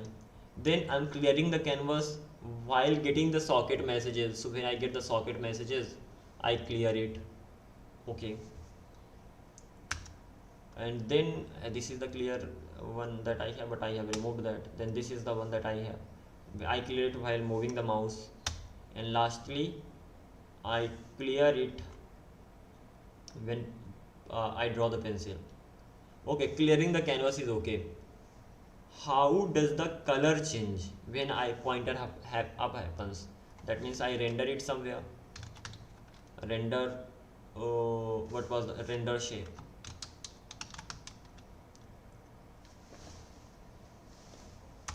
Okay, so where all I'm rendering it? So I'm rendering it here when clear canvas happens. That's okay. The next thing is that I'm rendering the shape here inside. Okay, again inside clear canvas. The third one is it is a function, and there is fourth one, and this is being rendered on highlight shape. Render shape. That is also understandable. Let's talk about highlight.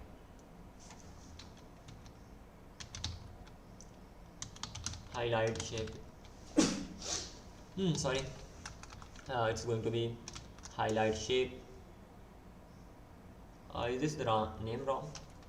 HIGHLIGSTSHAPE. Yeah, here we are. It's being used twice. So this is where it's being defined, and then it's being used here. When I click pointer down,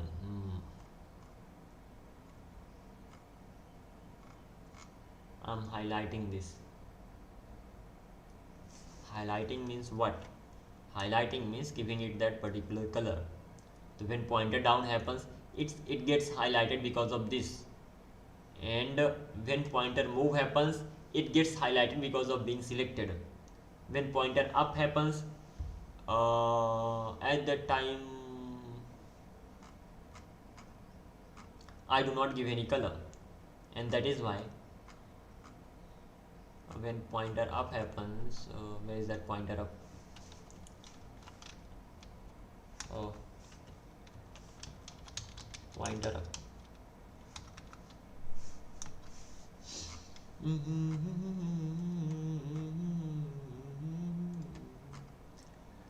Maybe I have made this project in such a way that it's hard to figure the things out, or it happens with all the projects.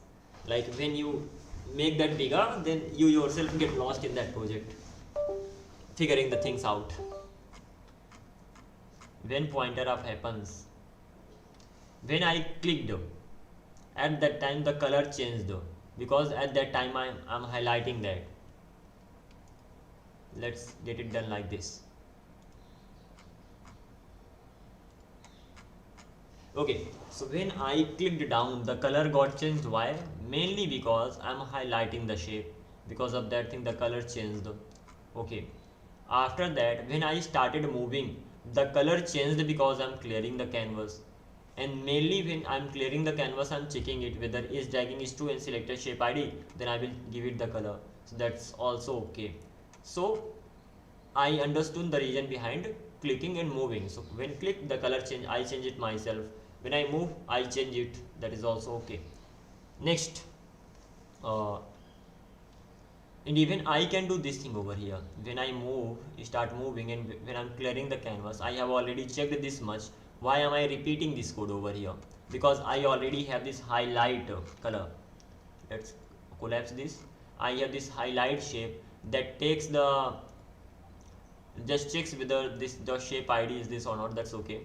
And even it should check that this dot is dragging is true or not.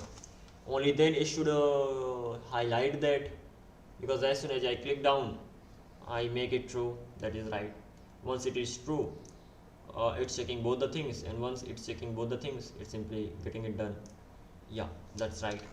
And if I go to the top, when I am clearing the canvas, at that time I am handling two edge cases. The first edge case is this, and the second is one is this. But the thing is that when you click, only one of them is selected. You will highlight that and clear the canvas, render it. Okay, rendering means you will simply change the color of that particular element. So what you are actually doing while highlighting is, first of all, you are getting all the shapes. Okay, then you are giving this condition, and on the basis of that you are changing the colors. That is okay. What if when you clicked, because it will run for all, right, and when it runs for all, it simply changes the color of that particular thing. It does not change the color of others. By the way, you can do that by just specifying it like this, but it will work the same way. In else case, you can just keep it again. You can keep it here. You can move these things from here. It will not make any difference. It's always going to be the same. Let's check this thing. Let's reload it. Well, I'm unable to do that. Okay, selected. So I'm able to select, and it's working fine. So the thing is that if this thing is done, the same rule is being used over there. Ultimately, when I'm rendering the things, so I'm highlighting them. I'm clearing the canvas, so I'm highlighting them. So let's go to clear canvas. This thing is exactly the same that is happening there. Is dragging this and this. So can't I just reuse it? So when I clear the canvas, I'm actually highlighting these things. Is that true? Sort of. So I can make it like this. This dot highlight the shape. Simple. Few shapes are going to be highlighted and few shapes are not going to be highlighted. This thing is going to be done. Let's check it. Reload. Yeah, it works. So ultimately I'm highlighting them and I'm able to move them, and then I'm able to drop them like this. Okay, what is the next thing? Why when I drop them the color changes? When I click, I'm highlighting them. That is why it's happening. When I start moving, I'm clearing the canvas, and clearing the canvas is highlighting them. That is why the color remains the same. When I stop, I'm not clicking, I'm not moving. I just pointer up happen, and when pointer up happens, at that time what is happening? Something's wrong. Like when pointer up happens, the colors becomes this.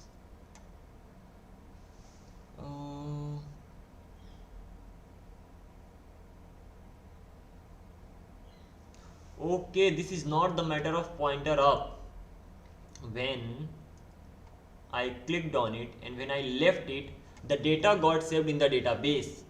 Come on yaar, how can I miss this? When I pointer up happened, what is happening? When pointer up is happening, I'm actually sending the data to the database, and that data could be anything. Initially, when pointer up happens, so I'm saving the data, but when that's equals to select, like just a minute, let me remove it from here. Over here, I'm checking whether is dragging is true and selected shape.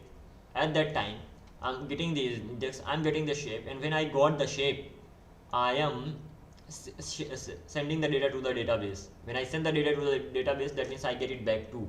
And when I get it back, at that time clear canvas is called. That simply means that a mouse up handler is here, and I can do it like this. It will not make any difference. Is dragging is going to be false, and even if I just make it like this, nothing is gonna happen. Because let's check, reload it. Yeah, nothing is happening, everything works well. Because when pointer up happens, I don't wanna even clear the canvas, because canvas will automatically be cleared when I get the data back. And where am I getting the data back? I'm getting the data back over here, get socket messages, and over here I'm getting the data for rendering. And when I get the data back, I'm clearing the canvas. Got that? So wherever pointer up happens, in a way canvas is being cleared. Okay, once canvas is cleared, then why am I unable to give it that color? Why am I unable to highlight that particular shape that was set to is true? Because I'm still checking whether this dot is dragging is true, and I'm checking whether the shape ID is still selected or not. So because of this shape ID, I'm not able to persist the color. What can I do now? Got the problem, the reason behind that. So when I click somewhere, so this time is dragging is true and there is selected ID. If I did pointer up, selected ID is null and is dragging is false. That is true. And what I want,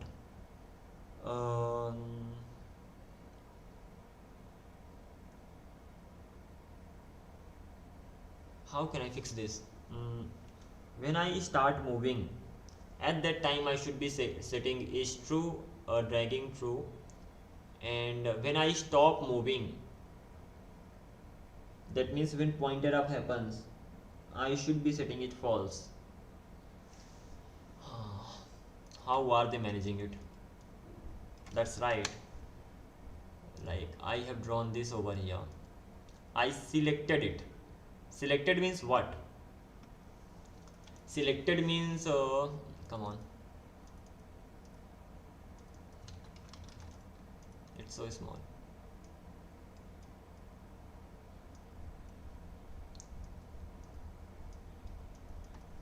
Okay, let's see. So when I selected something, so there is something like is dragging thing over here, and there is something like selected both. So when I clicked on it, it is no doubt selected, that is why it is done. So when down happened, it is selected. Then what happened? When I started moving it, it is selected. When pointer up happens, it is still selected. So when it's not getting selected, I started moving it, I kept it somewhere, and when I clicked outside,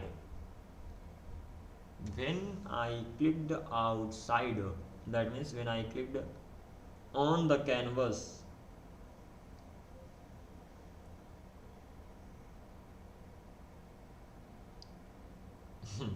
at that time it became not selected. So selected when down, and not selected when clicked the canvas, something like this. Okay, this thing is done. And is dragging, what about the is dragging? When I clicked on it, at that time it has a color, border color, that means is dragging is true. Okay, and when I move it, is dragging is true. When I stop it, is dragging is true.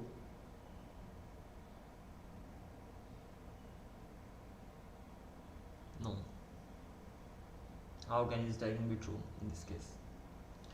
This is getting quite too much, honestly. Why am I even adding this thing?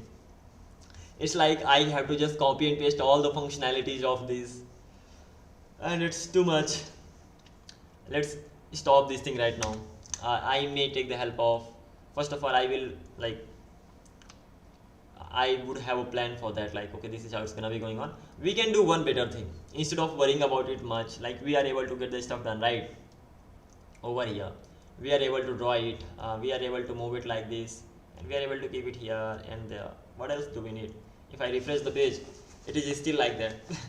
So as for clicking on them, then getting these things at the corner, and then resizing them, I will need to go through the content for that, exactly how it's done. Then I will be able to do that.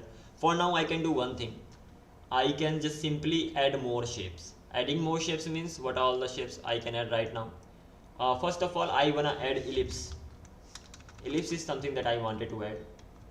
Once ellipse is added, then I will be thinking of adding some other thing. So this, let's work on this particular functionality. I have circle, I'm going to add ellipse, and then see the remaining things. Let's go to canvas, because it's getting too much here. I have to go to some content in order to know exactly how the things are done.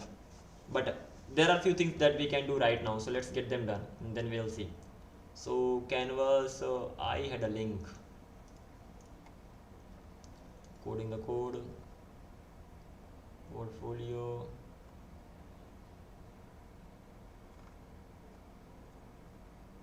where did I share the link? I think inside this I had a link of the documentation inside Excalidraw. That must be at the bottom. Well, that is here. Let's go through this.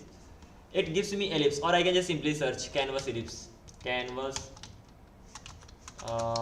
ellipse, something like that, and this is where I'll get it. Okay, how do we draw the ellipse? I have starting point, I have ending point, I have radius x, I have radius y, I have rotation, I have start angle, I have end angle. Rotation, okay, once this thing is done, start x I know, radius x, radius y, okay, that's alright, understandable. The rotation of the ellipse expressed in radians, okay, start angle is this. So if I just have a look at this, so ellipse is equal to 100x, 100y, 50 is the radius x, 50 is the radius y, and rotation is math dot pi divided by 4. Okay, so it looks like this. How much rotated you want it? Okay, can I edit this right now? And then 0, and that's okay. Begin path, end path, that's everything's okay. And then okay, it all depends on this rotated value. 1.5, this is okay. So this is 1.5, that means this much is going to be visible, and then I want it to be rotated. Okay, so it simply rotates it. So if I can make it 0, and then it will simply make a normal ellipse. That is right. So let's do it. At least we can get this thing done. The ellipse thing. First of all, we will be drawing some of the ellipse from our own side, and then we'll be saving it in the database. So let's open this index.html. In here, I actually learned about canvas. I made many shapes over here. Let's click on show preview, and let's okay, let's move it a little on the right side. This is done. What are we going to do right now? First of all, let's make it like this, and comment all these ones over from here. I hope I will be able to do that, can't I? Okay, yeah. So let's comment all these things from here, and this thing is done. What is the next thing? I will be learning about ellipses. Oh come on, so many things are here. So clipping, compositioning, and these were the topics that were remaining. But let's first of all learned about ellipse. Ellipse. And ellipse is really easy. You have to just write ctx dot what? Ctx dot ellipse, if I'm not wrong. Ellipse, not really. What was the method? The method was ellipse only. So I have to begin that. So ctx dot begin path. I'm beginning the path. Then ctx dot ellipse.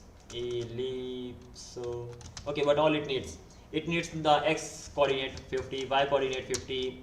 It needs radius. Radius is going to be, suppose x radius is gonna be 30, y radius is gonna be 40, 50. Okay, let's keep it 40. Rotation is gonna be 0 for now. Starting angle is gonna be 0 for now. End angle is gonna be 2 into multiplied by math dot pi. Should be fine. And then I have to draw it. So ctx dot stroke. Okay, I'm able to get that. And then ctx dot end close path. So this thing is done. I think I can close the path as well. So let's check some of the examples over here. I'm not closing the path. That's good thing. Never mind. So this thing is done. I'm able to close the path. By the way, I can close it. Close path. So I have used close path over here only. What was that? Something that we used at the end. That was stroke, begin path, stroke line, angle, stroke line. Okay, begin path. I began the path over here. After that, clear, stroke, text, stroke. Okay, great, stroke, stroke, fill text, stroke text. Nothing like close path exists in here, so I should be removing that from there. I don't think so that exists.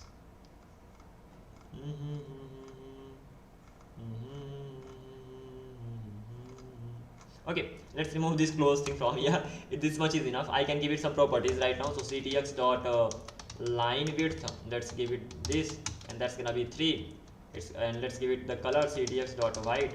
Ctx dot stroke color, just stroke style actually. So stroke style is going to be white, so it's going to be visible like that. Let's make it a little bigger. Let's keep it at 100. Let's keep it at 100 by 100. So it is at 100 by 100. Add for the radius I wanna make it 50, and this should be 80, and it looks like this. Can I fill it? I have to check this thing. ctx dot fill style, and that's gonna be red. Then ctx dot fill. Yeah, I can do that. So I can fill it as well, but I'm not worried about filling it. Let's make it blue for now. So I can fill it. I can make the strokes, and this is how I can get it done. And what all do I need? I need the x coordinates and y coordinates. They are easy to get. I need the x radius and y radius. How will I get the x radius and y radius? That is something I need to figure out over here. So this is the Excalidraw. Let's use our board that we have made, and let's create a room, and that will be ellipse room. Ellipse room. Let's create the room. Once the room is created, let's go inside the room. And what I want to do, suppose I drew the rectangle like this much, and what I want to draw a circle inside it, but I want that that this circle should touch all of them. So ultimately I have to get the radius. So if I have a rectangle like this and I want to get the radius, getting the radius means let me use this thing now. Because right now I don't wanna draw a rectangle, rather I don't wanna draw a what is that thing called? I don't wanna draw a circle, rather I wanna draw an ellipse. So ellipse will have a center, so this is the center of it, okay? And ellipse will touch all of them, like ellipse will touch this particular part, this particular part, this particular part, as well as this particular part. So the first focus is going to be, I will have x1, and y1 over, this thing is not working properly, or let's select this, let's select the pencil. I will have y1 over here, and I will have x2, and I will have y2 over here. Okay, using this I have to get the center. I think this is easy to get, as I already have x1 and y1.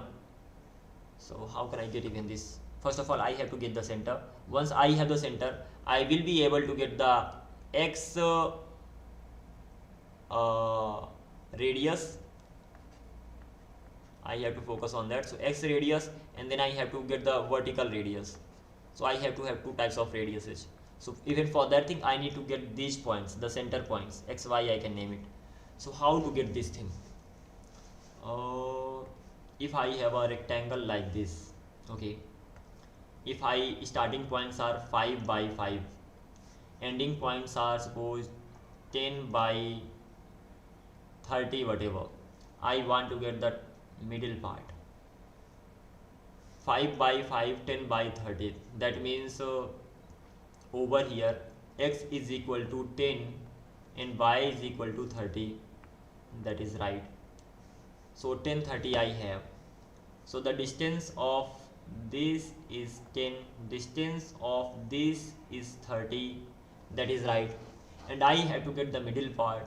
So ultimately this is gonna be the that x2, that means end index that I have. If I divide it by 2, I will get it this part, and if I divide similarly y coordinate and y, if I divide it by 2, I will get this particular part.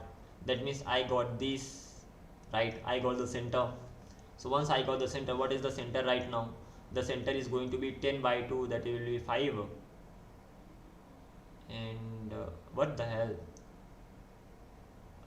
This is the end. No, I'm missing something. Let's draw in this now. Let's have a proper look. This is the circle that I have, rectangle that I have. Come on, it's too big, too small actually.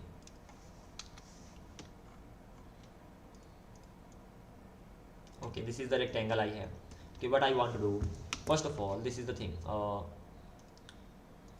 This is, suppose the coordinates of it are 10 and 20. This is where I'm actually starting with. So these are the first coordinates I have. Okay, then these are the second coordinates, and they can be 50 and 30, 50, 30. It should be always more. So 50, that is okay, and this should be suppose 20 more than 60. Let's make it like this, or it can be just 40 right now. So I have this thing over here. Okay, this is the pretty simple thing. What this means is that I have two things. I have this x horizontal distance, I have this vertical distance, that is right, and this thing gives me only that if this is the coordinate that it has, so what is the distance? So first of all, I need to get the distance, and in order to get the distance, the dx is going to be 50 minus 10. This is going to be the distance of this, and dy is going to be distance y, that's going to be 40 minus 20, something like this. That means the distance is 20 right now, and over here the distance is 50 minus 10, that is 40. So it's like this. So the horizontal distance is 40, the vertical distance is 20. So I got my distance. Once I got my distance, I should be able to get the coordinate, like center point. So I want to have the center point. Exactly what is the center over here? So for getting the center point, I will divide it. So center x is going to be equals to dx divided by 2, and center y is going to be equals to dy divided by 2, that is right. So if I divide it, then in that case center is going to be 40 by 20, that's gonna be 20, and 20 by 2, that's gonna be equals to 10. So 20, 10 are the centers. So this is the center that I got. Once I have the center, I need the radius. So once I have the center, I need the x radius and I need the y radius. I need to have both the radiuses. So how will I get the radius? Radius is nothing but half of that. So if it is 20 and if it is 10,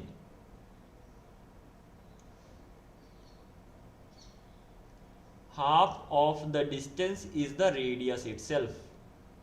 Is that so? Because right now I'm not worried about the exact radius, right? This particular point, it has to go from here to there. What are the coordinates of this particular part?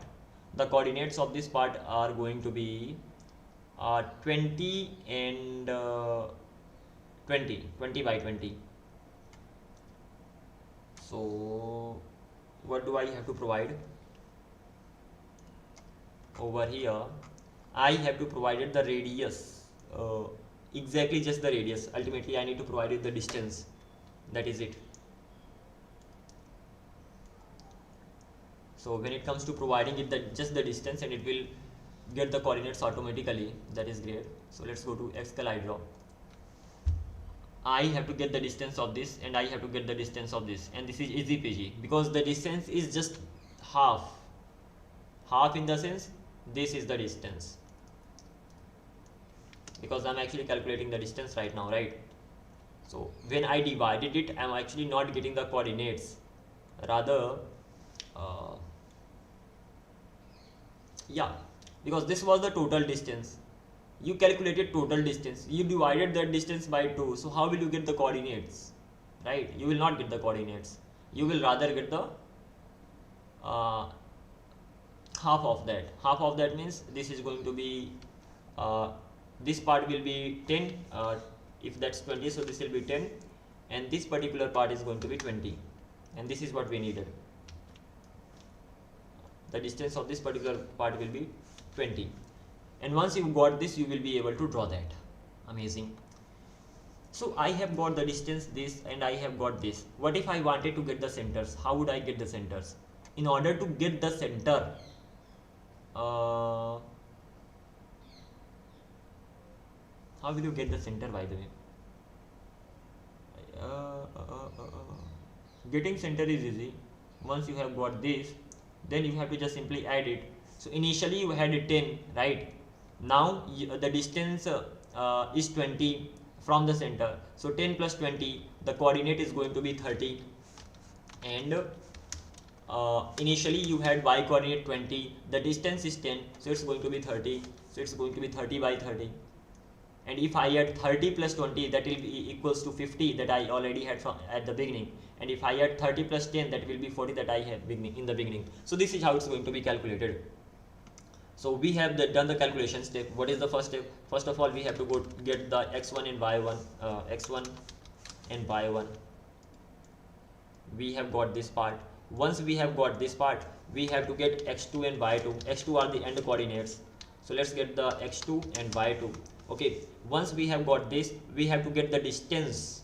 What is the distance of them? So what is the x distance? And for getting the x distance, dx is equal to x2, we have to get the distance, dx is equal to x2 minus x1, and dy is equal to y2 minus y1. This is the distance. Once I have got the distance, what do I have to get? I have to get the radius. So rx is gonna be dx divided by 2, and ry is going to be dy divided by 2. And if I wanna get the center, because I already have the radius, so I should be able to get the center as well.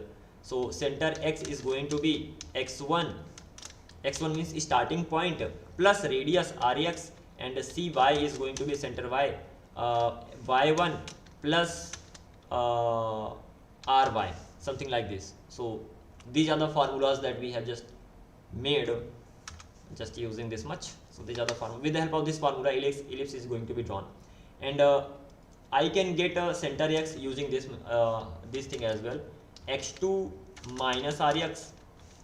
It is also possible using this, because x2 was 50 minus 20, that will be 30 around, yeah, or it could be y2 minus ry. So ultimately these are the formulas to get the stuff. What is now? Simple, draw the ellipse. It's easy peasy now. Ouch.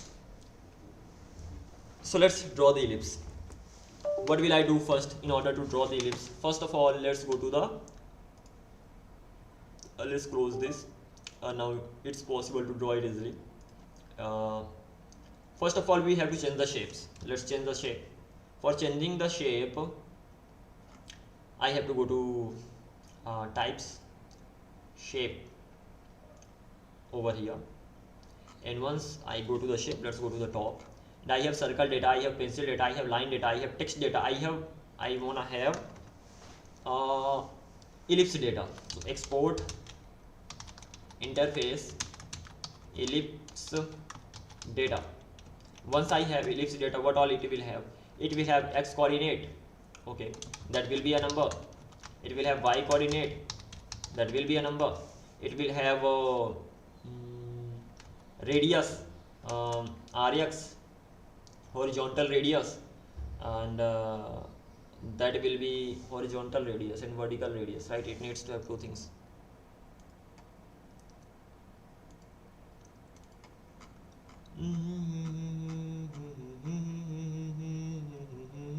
Yeah, and then first of all I will need to provide the radius along the x-axis, then I need to provide the radius along the y-axis. Okay, let's go ahead. So rx is gonna be again a number, it will have radius along the y-axis, that will actually be a number. Then it will have rotation. Rotation is going to be 0 by for now, so rotation will be again a number, but it will be 0 by default. And apart from rotation, it will have start angle. It will be start angle will be what? Start angle again it will be a number, and end angle. It will have these many things. Okay, it will be that too. These many things we have done. Some of the things are gonna be given by default, so that's not a big problem. But yeah, I will be saving all these things. Once I have got the things, what am I saving inside this circle? Inside circle I'm saving this much only, like center x, center y, radius. I should be saving start angle, and I should be saving the end angle if I make it really advanced. But okay, let's leave it for now. I can add it anyway. So start angle is gonna be a number, and end angle is going to be a number. But for now I will have to make it optional, otherwise I will get errors. So let's make it optional so that I don't get errors unnecessary. So I have made both of them optional, whether you enter it or not, that doesn't matter. And once this thing is done, ellipse data is here. Once I have got the ellipse data, I will be creating ellipse shape, and let's create the ellipse shape. So export interface ellipse shape, extends base shape. It will extend the base shape. Type is going to be ellipse. And data is going to be ellipse data. So ultimately this thing is done. What is the next step? I will add this thing over here as well. So I will either have ellipse shape, not data, ellipse shape I will have. So this thing is done. Shape is defined. What is the next step? Let's go to game. Okay, inside this game, let's go to the top, and first of all, when we select the tool, it will be ellipse tool. Once I have got this thing, I will be setting it here. Selected tool, this dot selected tool is the tool, and this is the tool that I'm getting from there. Let's change this thing right now. So I will have ellipse over here, that will be equals to ellipse here, and I will be adding this one more thing with inside ellipse. So it's gonna be ellipse right now. Once I have done this thing, then I will be going to the top bar and adding the ellipse too. So let's go to the top bar here, and once I'm inside the top bar, beside circle I want to have ellipse. So where am I having circles? Circle is here at the end. So let's copy and paste the same thing again, and this time I will have selected tool. It will be ellipse. It's going to be ellipse, and tools is gonna be ellipse. So this thing is done. So ultimately that's going to be selected. I want to get the ellipse from Lucid React. So Lucid icon React. Let's try to search some shapes over here. Icons, view all icons, ellipse. So I don't get that. Circle, Where am I supposed to get the ellipse from? Ellipse.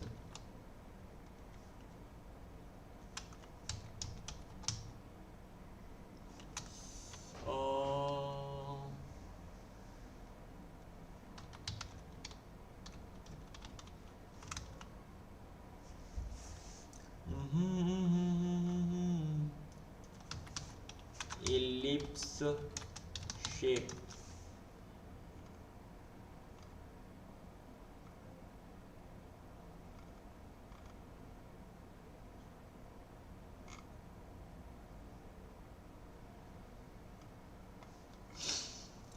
I'm not getting any icon for that.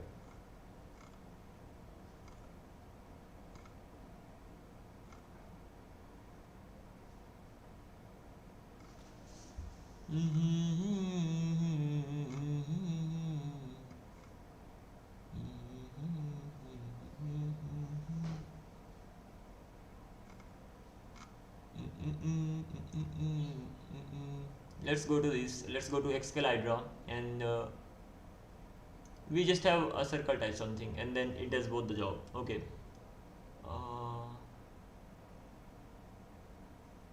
How about this? I wanted to have a shape for just for ellipse, but that's not here.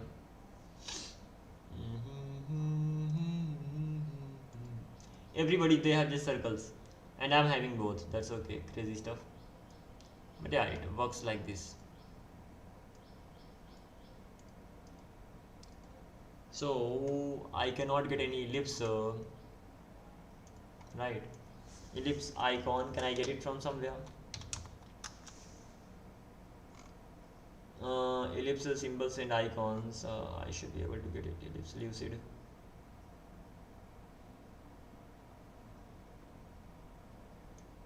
Is this ellipse?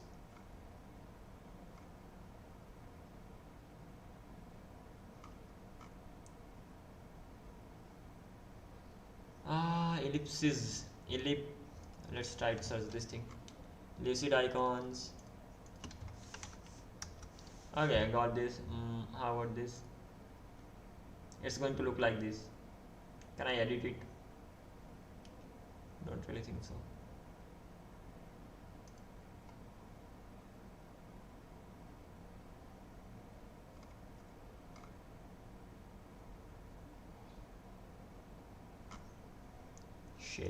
Shape. Icons and symbols. This is what I got, but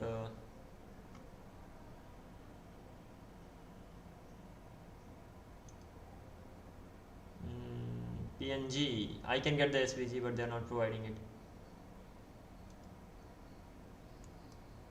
Okay. Let's get it from here. This is something that I want. Copy. I'll have to pay. That was for sure. Ellipse vertical icon. What am I using? This is font awesome. Ellipse icon free. Ellipse icon. SVG free.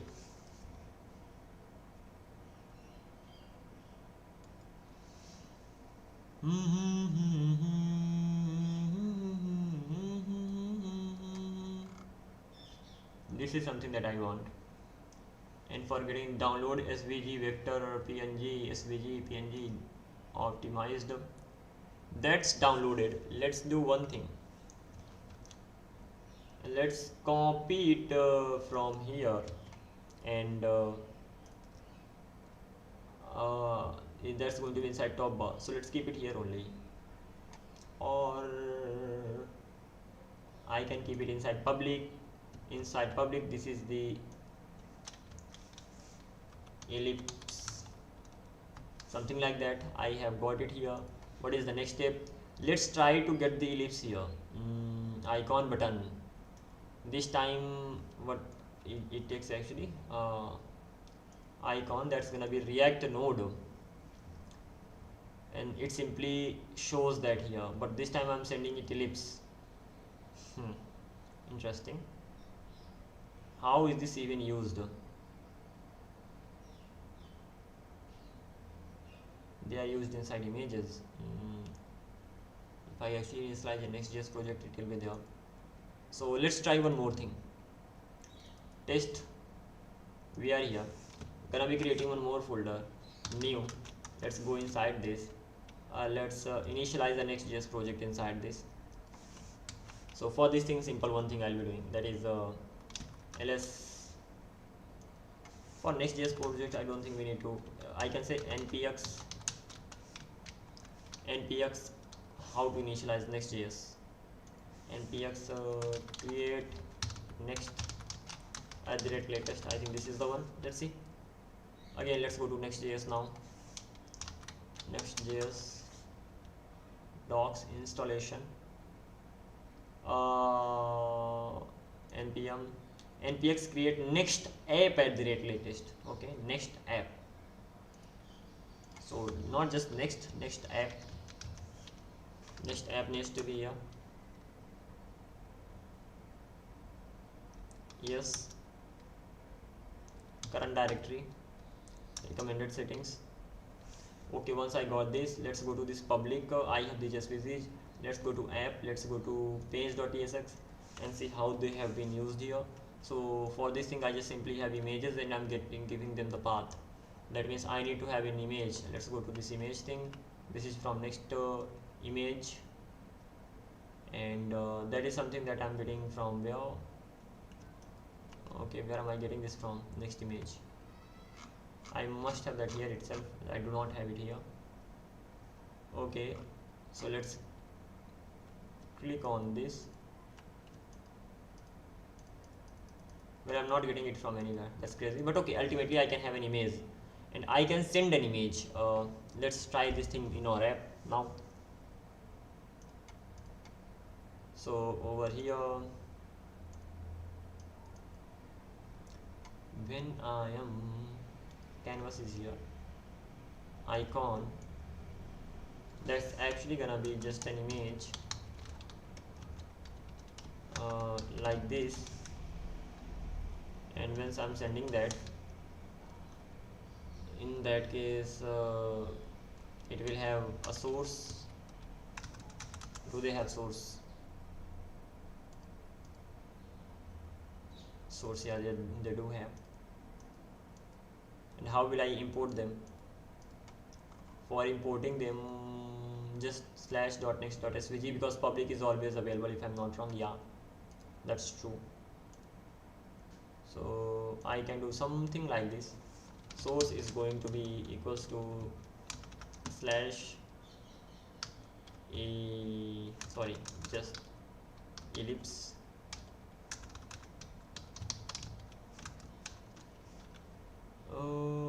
ellipse dot svg.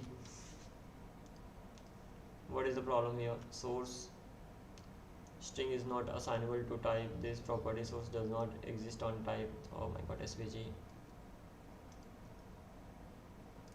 I was supposed to use images over there, and where am I getting the images from? Next image. Let's get it right here.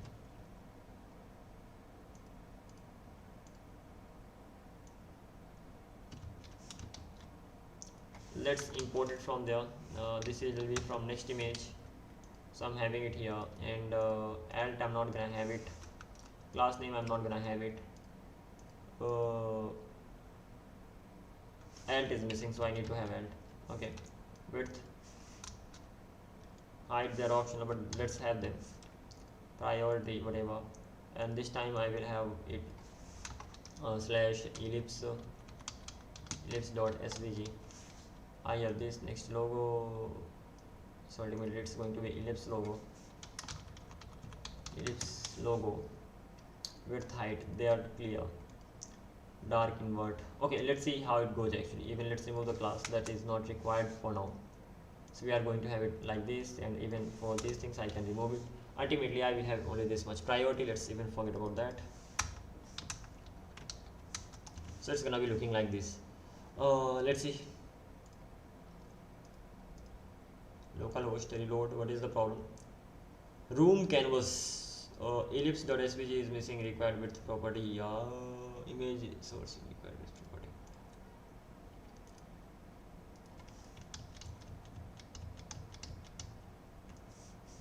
let's go with this much.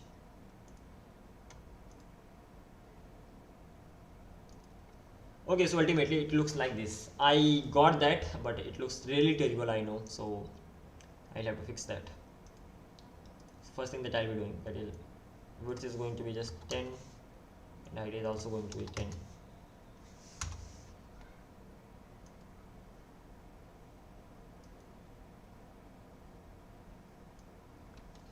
$20, $20.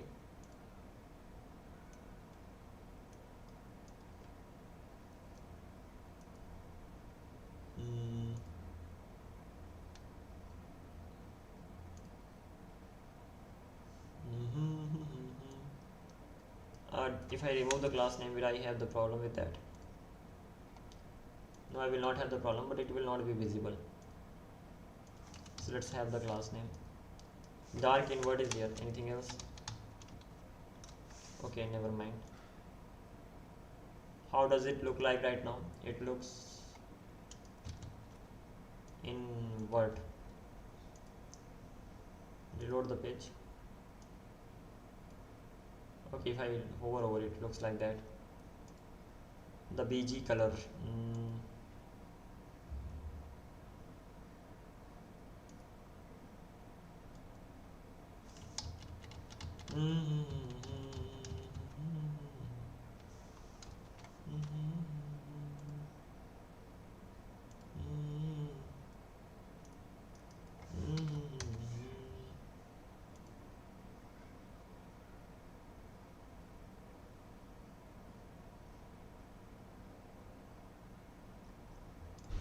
Let's give it some font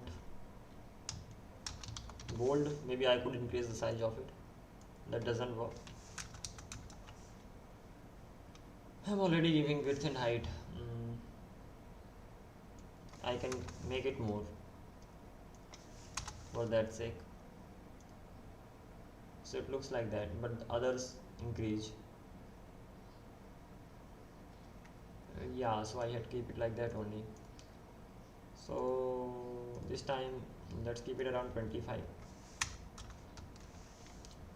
here and 25 here as well. So this is great. Ultimately it's looking like this. That is not exactly what I want, but it works. Let's give it some border 2. Let's see how it looks like. Okay, border white. Oh, I have to do it directly. SVG, and where is that? This is the SVG. It's just like this. I can't even edit this. Never mind. At least it's visible like this. So we can get the idea, like, okay, SVG is there. What is the next step? We have got the SVG. If we select SVG is also selected. The next thing we can do, once the SVG is selected, is this selected? Tools.ellipse, yeah, this is selected. Once this is selected, what is the next step that I have to do? I have to start drawing. Let's go to canvas and ultimately game shape. Where is that? This is the one. And when I click down, select this, that happens. When I start moving, then I have to make some of the changes. So where is the click down? Pointer down is here. And as soon as, oh my god, shape position.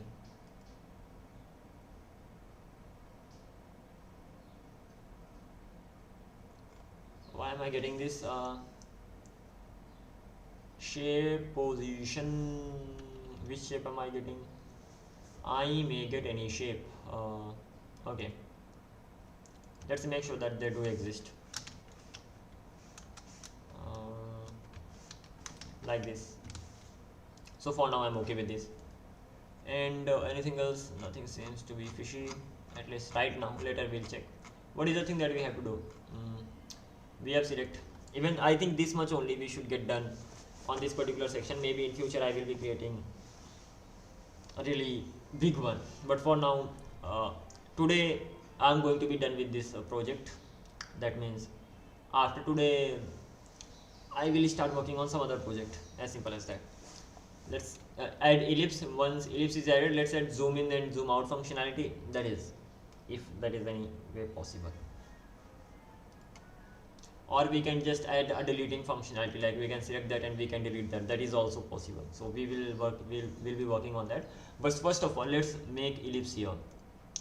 For adding the ellipse, once I click pointer down, I'm checking whether that is pencil or that is select. Okay, none of them are required. Let's go to pointer move.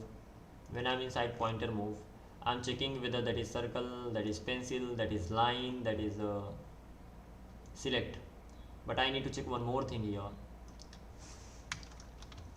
In else if cases, else if, and that will be like this, and the else if case is selected tool triple equals to ellipse, something like this. If it's like this, then I will be just getting some of the things done. What will I be doing? The thing is that what all I'm getting over here at the top, I'm getting start x and start y, they are the starting points, that's okay. And then I'm getting the current end x and end y. With the help of this, I will be able to calculate the distance. Yeah, that is right. And once I have got this, I will be able to draw that. So let's do one thing. I already have start x and start y. Okay, I have end x and end y. Okay, what was my rule that I made? Let's go to Excalidraw. This is the thing. I have to first of all get dx and dy. How will I get x2 minus x1, y2 minus y1? So let's get that. So over here, const dx is equal to x2 minus x1. x2 means end x, x1 means start x.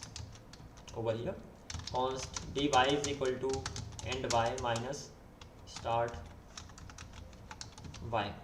This thing is done. So I have got the distance, horizontal distance and vertical distance.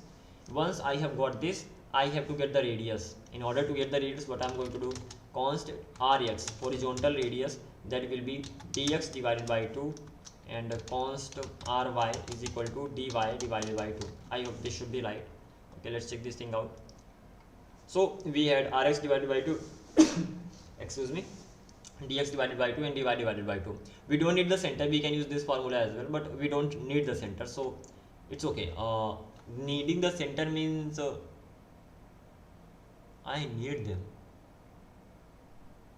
Yeah, sorry, I need the centers. Thank God I created that.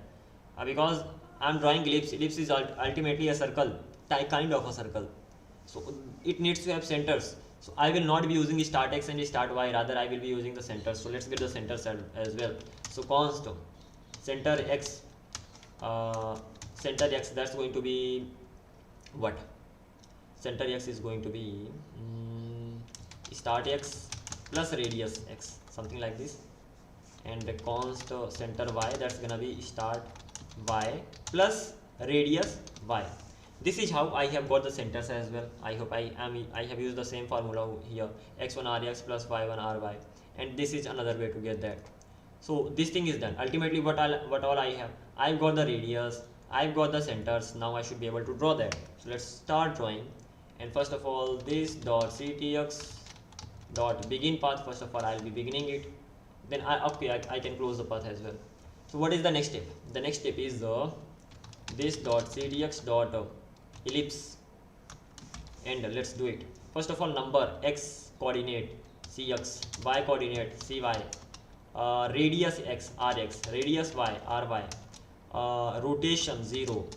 Let's get the rotation as well. Rotation 0 by default, and start angle 0 by default. End angle, that's gonna be 2 multiplied by path math dot py. Okay, something like this. So this is how I'm drawing this. Then this dot ctx dot stroke for making it visible, and I can give it some color that is already being given. So let's close this thing right here. So this dot ctx dot close path, and let's do it like this. Let's see whether this is actually visible or not on the main board that we had. Let's create another room, testing room. We have this testing room over here. and if I click on it, I start drawing. Okay, this is not visible, this much only visible, that is okay. But when I go to this side, this is not visible, mainly because radius is not being calculated properly. So I need to keep that thing in mind. If I reload the page, I know it will be gone because I'm not saving it to the database. So as the radius becomes so what I need to make sure is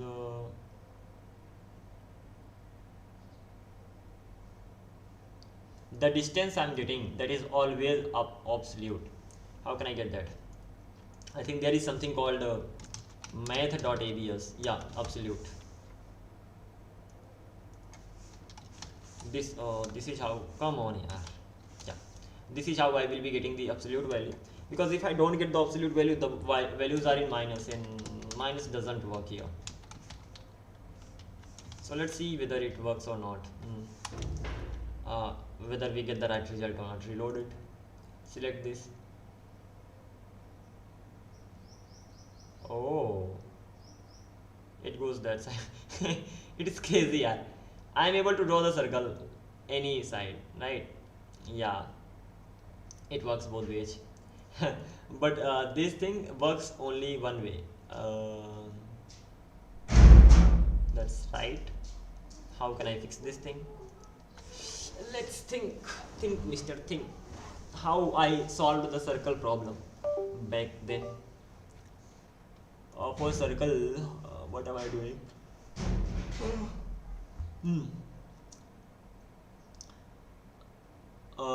Math.max divided by 2, that is okay. Radius should be absolute forever.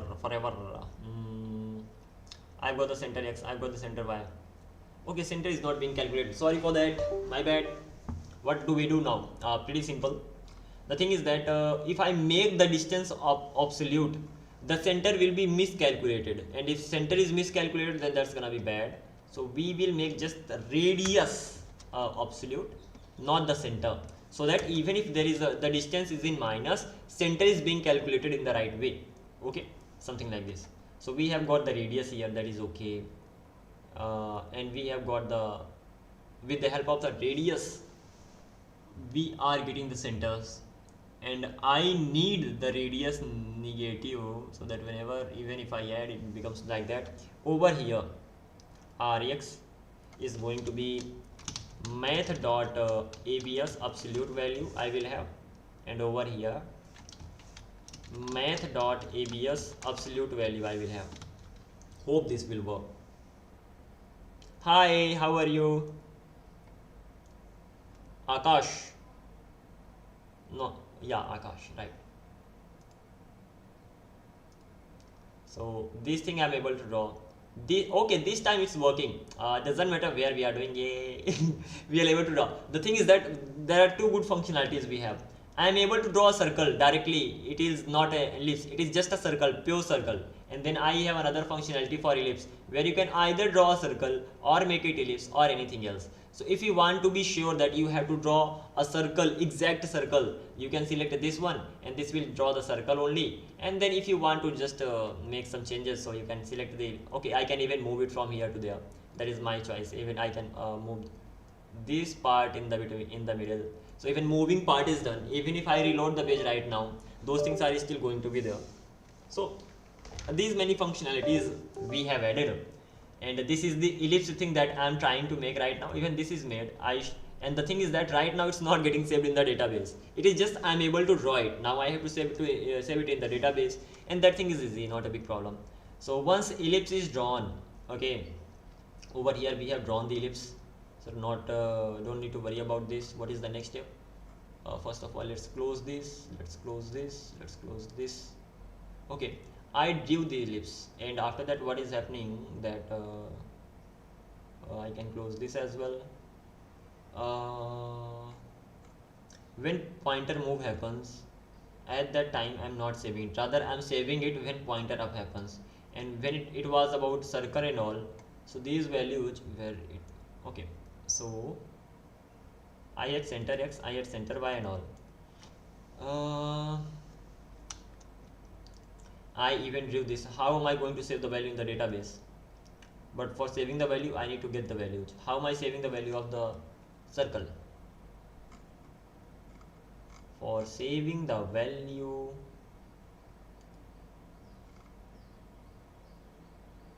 this is for moving position. I'm not worried about this, right? So let's get rid of this thing. Merely suppose I drew it when mouse up happened, at that time I'm sending it. So let's go to mouse up actually, rather than worrying about the things over here. Okay, mouse up is here. When mouse up happens, at that time I wanna send the data to the database. Okay, so first of all I'll be calculating it too, like I'll be calculating the shapes, and for that thing, edit shape, I don't need this right now.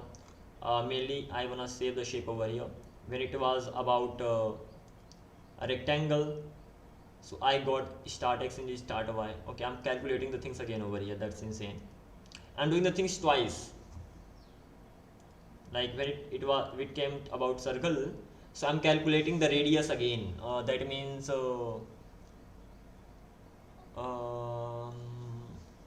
yeah, I can calculate it again. That's not a big problem. Let's do it. I may make a function for that so that I don't have to reuse the same code, but okay, let's go with this. If a selected tool that triple equals to ellipse, in that case what we'll be doing, if that's equals to ellipse, so I need 4 things. That's right. How will I be calculating them? First of all, I will have a dx is going to be ndx, not ndx, this dot end. Am I getting ndx over here or not? Yeah, I'm getting ndx as well as positions, get size positions. I'm not getting x and y over here, but I would definitely have inside this dot start x and this dot start y. That is already saved on the top level, so I don't need to worry about that. So dx is equal to end x minus start x. This thing is done. This dot start x. So ultimately I'm getting the distance const dy is equal to end y minus this dot start y. This thing is also done. What is the next step? I got the distance, I have to get the radius. So const radius can be negative here, but later I will make it absolute. So rx is going to be dx divided by 2, and const ry is going to be dx dy divided by 2. Once this thing is done, what is the next step? The next step is to save the data, create the shape. Okay, by the way, I have a shape value over here, but by default that is null. So let's create the shape over here. Once I create the shape, what all will it contain? Shape will have type. Yeah, so what is going to be the type of the shape? The type of the shape is going to be ellipse. Okay, what else? The shape will have data. What will be the data type? Interesting. Data will be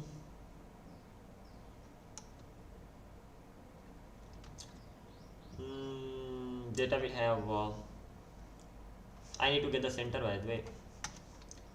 Const cx center x. How will I get it? Center is this dot start x plus rx and const cy. I'm repeating it, I know, but I can fix it later. Start y plus ry. Easy. Okay, now I have to send center. Center is going to be x is going to be cx, y is going to be cy. Easy. Yeah. After that, or I can say one thing, center x is equal to cx, center y is equal to cy, and what is the next step? For that I need to have these many things right inside it.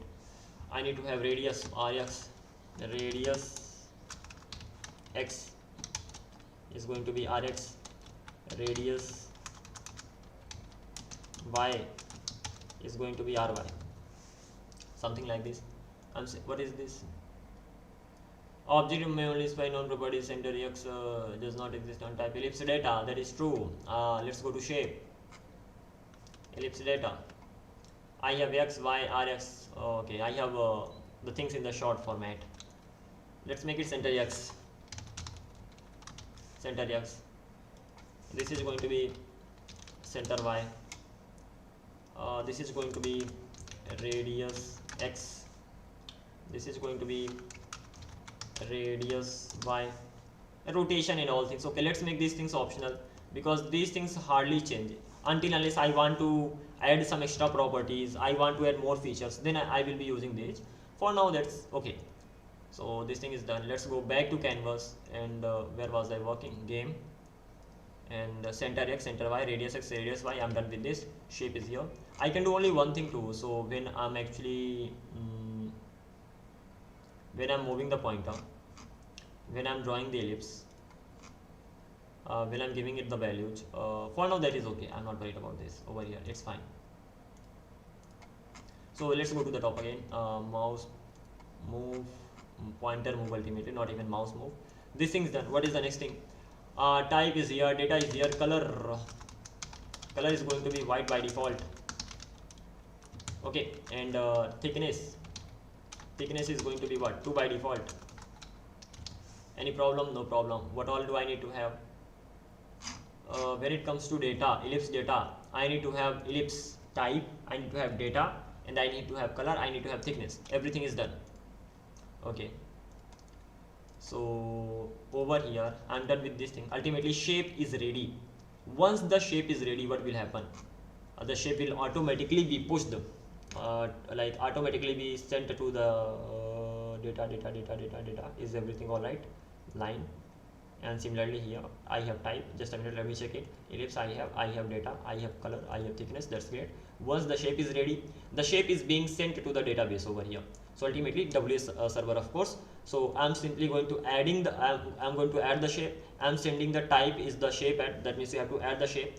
The shape that I had, I'm sending that, and room ID is being sent as a number back to the WS server. What will happen inside WS server? WS server will get the data. WS server will make a request to the database. The data will be saved in the database. Then WS server will get the data from the database, or that data it will send to me on front end side. Then I will get the data. Where will I get the data? Simple.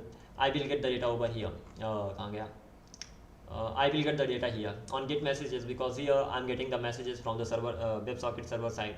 Once I got the messages, what I'm doing, I'm pushing it to the existing shapes. After pushing, what I'm doing, I'm clearing the canvas. So I have to make sure that I'm clearing the canvas the right way. So let's go to clear canvas. I'm clearing the canvas. Oh, sorry. I'm clearing the canvas over here, and I'm highlighting the shapes.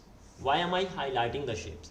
Some shapes needs highlighting, means giving the color, right? So I'm clearing the canvas while moving the shapes as well. I'm clearing the canvas while reloading the page as well. So it's like canvas highlight shape gives the color, and when I give the color, what I do, when I give the color, I simply render the shape. First of all, I go loop through the existing shapes. Then I check whether is dragging is true, and is there any selected shape or not. If there is selected shape, I'm giving it the color from my on side. And if the is dragging is not true and there is no selected shape, in that case I'm just simply rendering the shape. How am I rendering the shape? I'm giving the context, I'm giving the shape. Let's go to render shape. How does this render the shape? Let's check that thing out. It gets the context, it gets the shape, and selected thickness and selected color is optional. If you don't provide them, it will use the color and the thickness from the backend side, database side. So because I have saved the color and thickness in the database as well, so it will use that, and if I provide it, that is okay, it will be using that. That is great. Now I'm drawing rectangle over here, I'm drawing circle over here, I'm drawing pencil over here, I'm drawing line over here, I'm drawing text over here, and one more thing I need to draw, and that is case ellipse, something like this. I need to draw ellipse over here, but before that I need to make sure whether I'm sending absolute value of the radius to the database, because I'm not sure about it. So let me go to mouse up. I'm here. Once I'm here, let me check the ellipse data, and guess what, I'm not sending.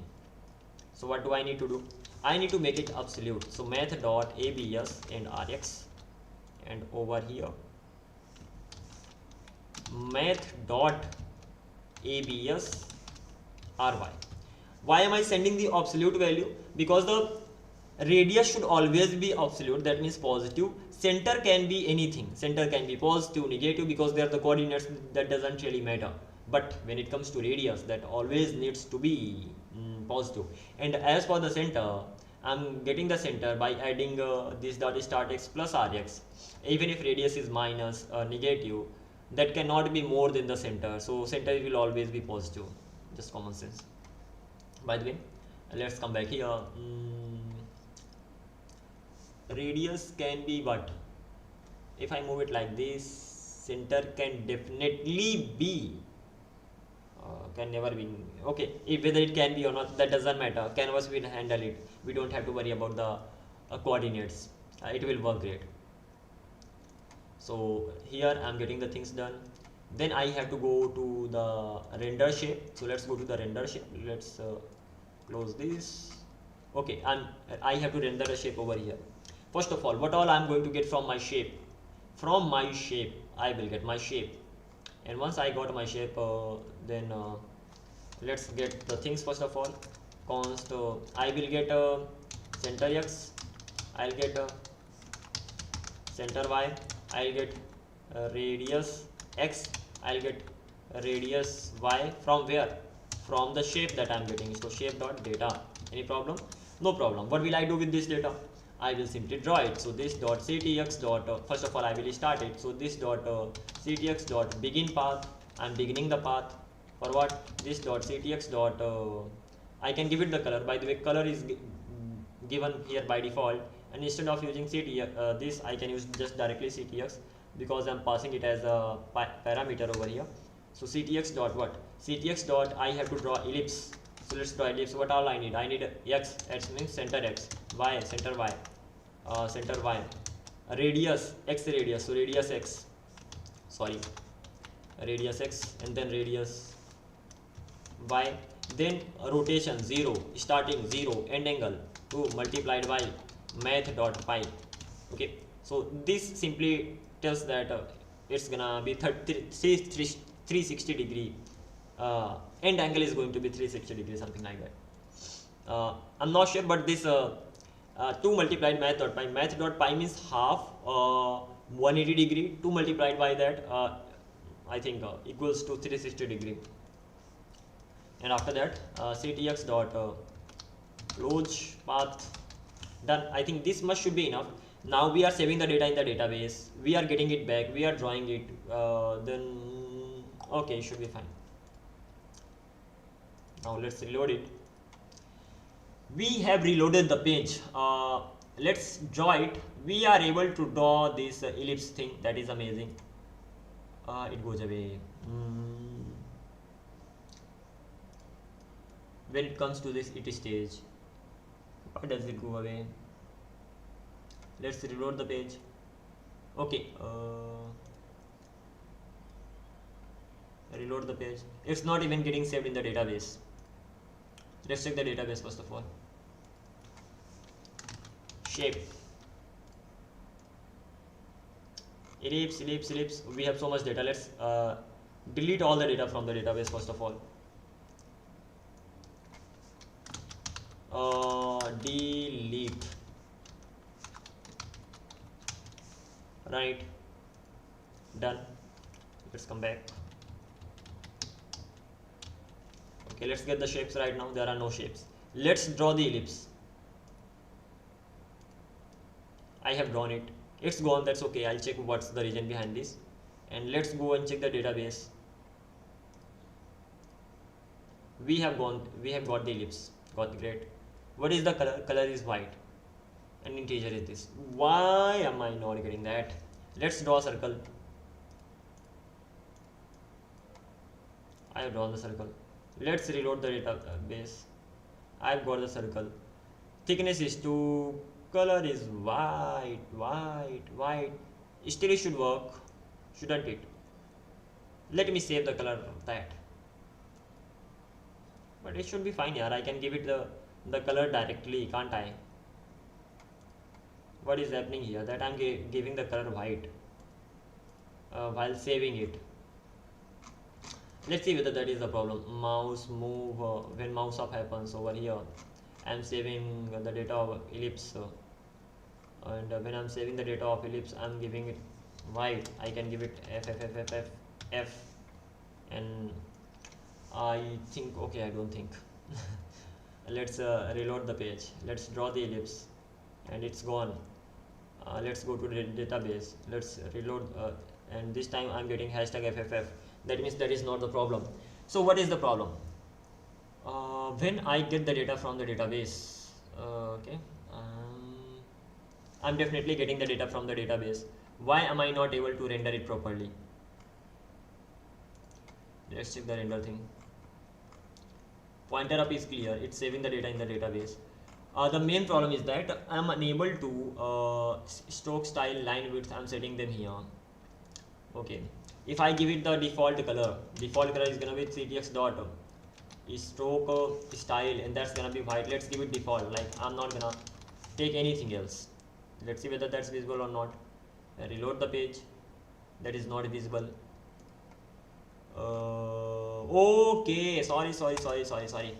Sometimes I do crazy stuff. I'm not drawing it here. CTX dot stroke for drawing it. Now it should be visible here. Sorry, happens. Reload the page. Here I got it, and I have to add the functionality to delete the stuff. I haven't added that, but so far so good. I can draw. Even this thing is not working. This thing is working, but this thing giving the color of this color.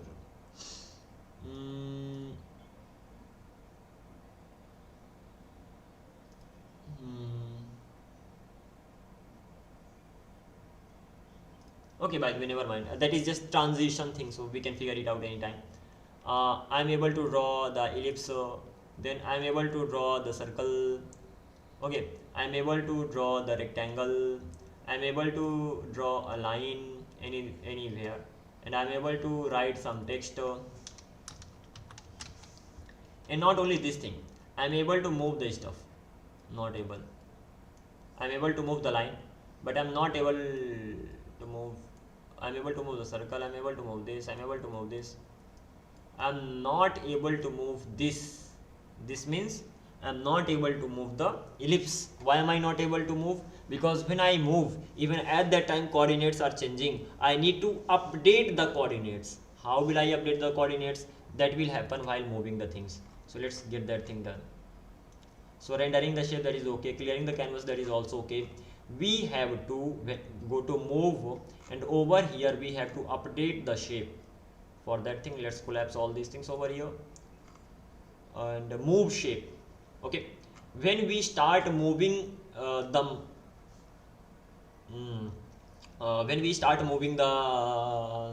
mouse pointer, at that time, if that is selected, which means the tool is selected, at that time I have to change the coordinates. How am I changing the coordinates? It's pretty simple. Every time I'm just getting new x and new y by just subtracting the offsets, and once I got new x and new y, I'm moving the shape. How does the move shape happens? I am getting the shape, I am getting the new x, I am getting the new y. What do I have to do? I have to simply add the stuff. And mainly when it comes to ellipse, I have to change its center. So let's change the center. So when it comes to this, okay, over here pencil is done. The case is going to be ellipse this time. So over here let's have one more case. In that case is going to be case ellipse, because this time we wanna move it, and while moving it we wanna change the coordinates, and we wanna save them in the DB. That should automatically be saved, because whenever we do mouse up, it saves it. We'll check this. By the way, what first of all, I have a shape. What I'll get from there? I'll get the const. I'll get a center x. I'll get a center y. I'll get a radius x, and I'll get radius y. Why am I getting this? I have no idea. Maybe I could have gone directly, but let's see. If I need it, I will be using this. So this is the first thing. What is the next thing that I need to do? I need to add center x plus center y. I have to just change this thing. How am I getting this thing in the line? Just adding everything. This crazy. All these shapes are inside existing shapes by default. So if I get center x and center y and change it, that means the data inside the existing shapes will be changed. So even I don't need this thing actually. I can directly go. Directly going means I have shape dot data and then I have center x. What will I do? I wanna add. What do I wanna add? I wanna add the dx. What is dx? That is the distance from the old point to the new point. Okay, so let's add it. Dx is going to be here. Then shape dot data dot center y, that's going to be equals to dy, something like this. Why am I getting this error? Dy number. Okay, does not. Property x does not exist on x number by number or undefined. Get shape position.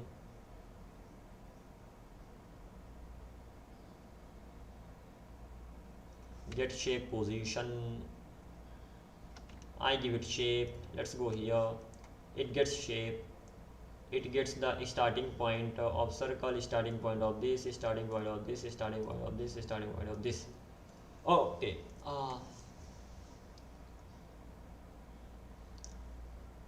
I need to have the starting points, and that is true.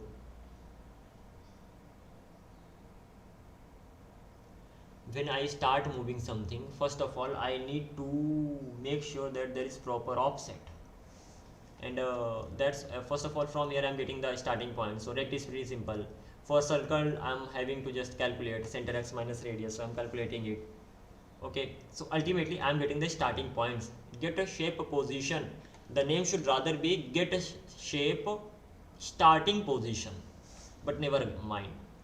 The same thing is happening here. Getting this line, I'm getting this easily. Pencil, the starting points, I'm getting this. I have to send it for ellipse. How will I get in the when it comes to ellipse?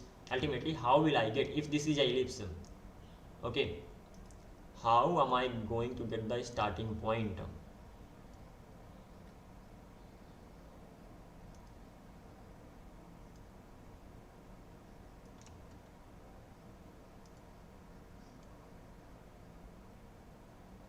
This is the point I need, the starting point. What all I have center, yeah, I have radius x and radius y. So if I have the center, if I subtract a radius s, then I should get this, yeah. If I subtract radius y, I should get that, and that is the starting point. Easy peasy, right? Yeah, think so. If there's something wrong, we'll correct it, not a problem. But what I need to do here, I have this pencil thing. Let's keep it inside a block, something like this. Then let's have one more case. In that case is going to be ellipse case. Sorry, that's bad way to write this stuff. Ellipse case. And then I'm gonna keep it inside a block or not, it's up to you. What I need to do, I need to get the starting points. Okay, I'm sending the shape here. From the shape, what all I'm getting? I'm getting const, I'm getting center x. Okay, I'm getting center y. I'm getting radius x, and I'm getting radius y. From where? From the ellipse data. Of course, it's coming from the database. So shape dot data. I got it from the database. This is the data of the ellipse. What do I need to do? I need to return the starting point. Return a starting point. So x I have to return and y I have to return, and then needs to be starting point. So how will I get the starting point? So starting point is going to be center x minus radius x, right? Oh, come on. Radius x, this is the starting point of the ellipse, and then center y, and plus radius y. So this is how I will get. I will get the x coordinate, I will get the y coordinate, I am returning it from here. That means I should not be getting that here. Let's check that thing again. Get position done. hit test, not worried about this. Helper functions, okay, I'm not worried about this. Ultimately what is happening is I'm not getting that error over here. Why was I getting error earlier? Because I wasn't getting x and y coordinates for ellipse, so I was getting that error. What I'm doing right now, shape.data.center is equal to dx plus, ultimately I'm adding the distance horizontally, and I'm adding the distance vertically at the centers. First of all, I got x and y. Why am I not using that? And if I'm using that, so x is the old x, y is the old y, then what am I doing? I'm actually calculating the distance. So I have the new coordinates, okay, these new coordinates are here, and the old coordinates I have, I'm getting the distance between them, and if I add that distance to the center, that center will be that much away from there, and the center will automatically have the offset. Will it have the offset? Thinking, because it's like, let's see, I have this Excalidraw, okay, and this is the ellipse that I have drawn. This is the starting point, x1 y1, and this is the, suppose, let's make it bigger here. Okay, this is the starting point. This is the new point that I have got. So nx, come on, nx and ny. This is the new point I have got. What I want to do, center was here, x1, cx and cy.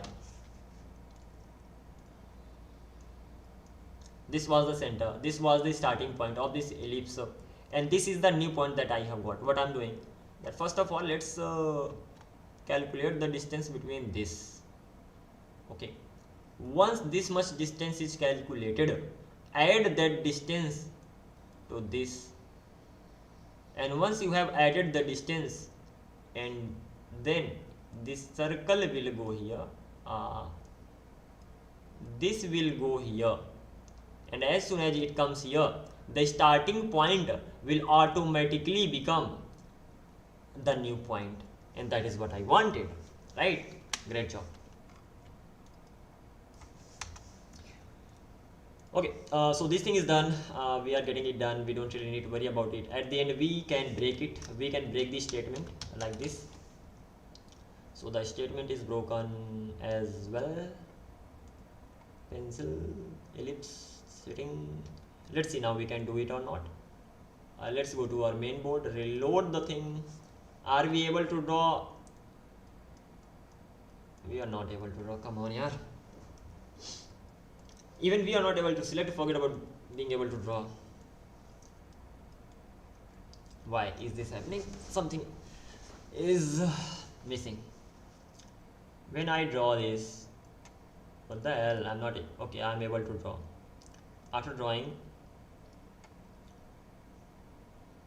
it's always selected. It should change back to that once drawing is done. Okay, forget about that, it's not getting changed, that's alright. If I select over here and then I start drawing, am I able to draw it? Am I able to select this? No. Why? Because there's one more thing missing. When you click over it, even then you have to write a rule, business logic, to check whether the hit point hits it or not, whether it hits the hit point or not. And then it's gonna be happening. There are so many things. Seriously. First of all, you have to draw it, you have to save it in the database, then you have to move it, and for moving it you have to check whether it hits that or not. One thing is missing. What is that? Let me show you. What am I doing when I'm moving the shape? When it comes to rectangle, okay, I'm adding this thing, that's okay. I'm getting this thing, that's okay. I'm getting the ellipse, that's okay. I'm moving, okay. Where am I using that? Point inject. Move shape is this. Move shape is simply adding it, right? Move shape is simply adding it to the existing shapes, that is right. Highlight is simply highlighting it. then okay, as soon as this happens, then that it gets done. Then when I start moving, okay, how would pointer down over here? This is interesting. When pointer down happens, at that time I'm checking whether the pointer down hits that particular shape or not. For example, I clicked on circle, it got highlighted. Why? Because as soon as I clicked on it, the click point, the current coordinates are inside the circle, and that is why it is selected shape right now.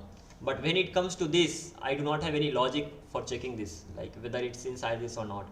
So there's no way to know. That's the reason. Okay, for circle, crazy stuff. I need to be good at physics, yeah, for getting these things done. What is the next thing? I have to, when that is selected, I'm getting all the shapes over here. Once I have all the shapes, I have the x coordinate and y coordinate, they are the current coordinates, and then I'm getting the existing shape. Once I got both the things, I'm simply checking. What am I checking? First of all, selected shape is going to be this dot existing dot id dot id. Hang on, too much. First of all, I'm checking whether it hits the test or not. Okay, hit test. Where is this hit test? Hit test is here. What is this hit test doing? Hit test is getting the x, getting the y, getting the shape, and it is checking whether your x, y are inside this shape or not. So it is checking for rectangle, it is checking for circle, it is checking for line, text, pencil. What about ellipse? It is not checking for that. So let's create another case. So many things I have written. It's going to check for pencil, ellipse now. Ellipse. And I think business logic is going to be kind of circle, the same thing. Let's see. So what am I doing here? I was about to write pass here. I was just learning Python recently, and then we use pass when you don't wanna do anything, but you still wanna have that. So I was just wanted to write pass, but never mind. Let's simply return from here. Return what? Return something, but okay, never mind. Let's go to distance, point to pencil here, and the point in line is here, point in text is here. Okay, this is something that I'm checking in circle. How am I checking it? I think I will have to write for ellipse different separately, but let's see. What am I doing in circle? I'm getting, I'm getting x, I'm getting y, they are the current coordinates. I'm getting the circle shape. What does the circle shape contain?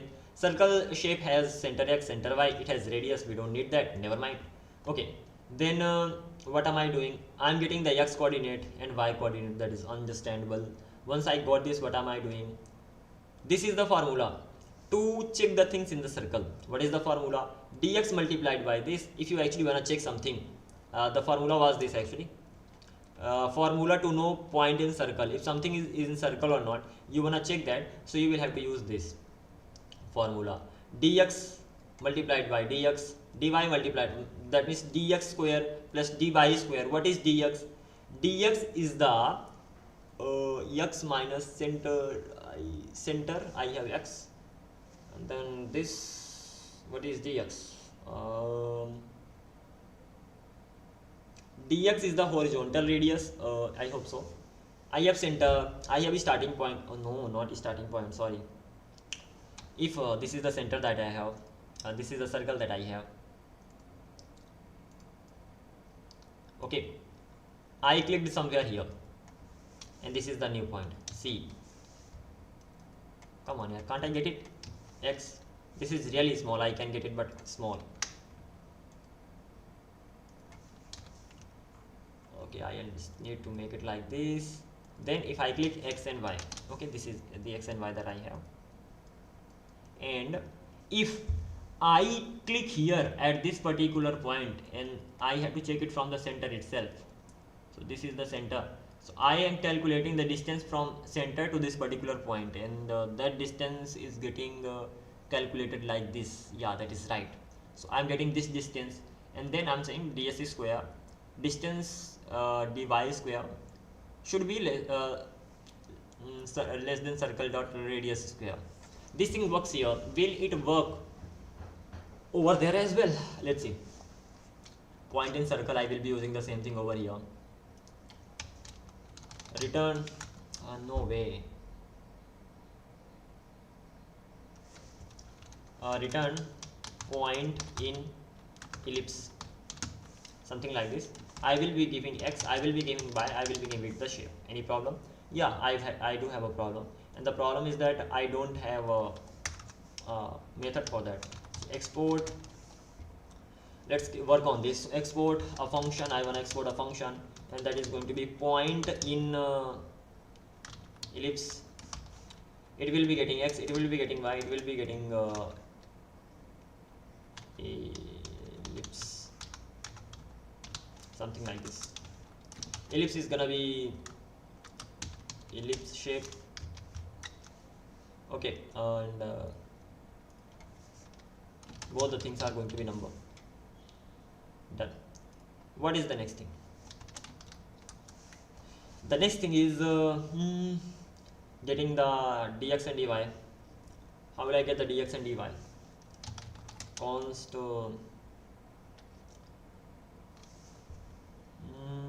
I have the center, yes, so const center x, center y, radius x and radius y. What is the next thing? I'll be getting all these things from ellipse dot data. Okay, not a problem. What is the next step? Once I got these values, I want to get the distance of the current coordinates. So const dx is going to be center x that I have minus, sorry, the x coordinate that I have minus center x, that will be the distance, that is right. Then const dy is equal to y minus center y, that is also understandable. This thing is done. Ultimately I have got the distance. Once I have got the distance, I have to check it. I hope this formula is going to work. I'm not quite sure about this, but let's see. Dx multiplied by dx plus dy multiplied by dy less than, I got this from formula from Google, like if you want to check it. This is an algorithm in physics. I didn't remember the name, but I just heard it. Dx multiply, this is the algorithm to check whether the point is inside the circle or not, something like that. So dx multiplied by dx, dy multiplied by dy should be less than radius multiplied by radius, but we have two types of radius, so radius x multiplied by radius y, something like this. I hope it's gonna work. Am I 100% sure? No. But is this gonna work? Very high probability.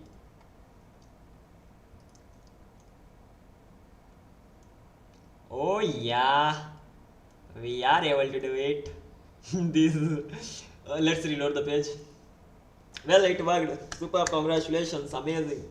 Doesn't matter where I click.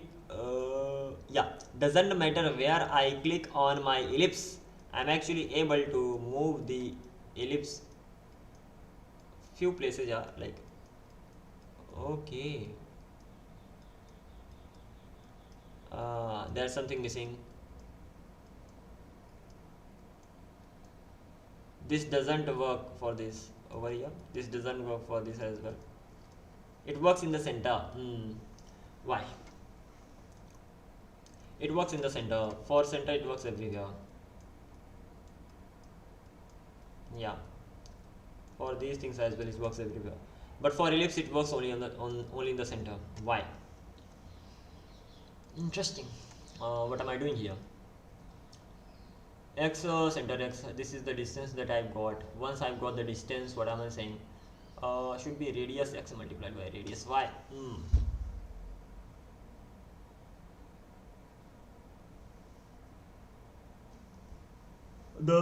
This formula is mainly for, let's check the highest one. Highest one is what? Even if I do that, dx dy, that is the distance. First of all I'm getting the distance, then I'm checking whether the distance falls under that or not. Okay, but how can I calculate it? Let's take the help of AI. Actually, I don't know physics, simple. I'm not good at that. So I will be just simply getting it checked. Is this right for ellipse? Because I know that is not right, so it will make it right. What formula can we use here? Oh. Make it, man. For true ellipse, that formula is not correct. I knew that. It is checking inside a circle, like a region scaled by this, not a proper ellipse. That's right. So what can I do? For axis aligned ellipse, hit test. Okay. It's taking some time, but ultimately we will get the formula. I can build the logic. I just need the formula. And that is why I say I'm not good at physics. Who will remember this much? So this is the formula. It's like when you are working on this canvas board, like this type of board, get the formula from the physics, get the formula with the help of an AI, use your own logic and get the things done. So now for an aligned ellipse with the center, this center y and radius x and radius y, x, y inside it, this thing, I have never gone through it, but never mind, it's fun to know this thing. So what am I doing? Dx square divided by dx multiply radius x plus this, okay, less than this. This is the formula I should be using. Again, I'm saying I know nothing about this formula. Like I know they work, I have tested them, but I don't know how they are derived.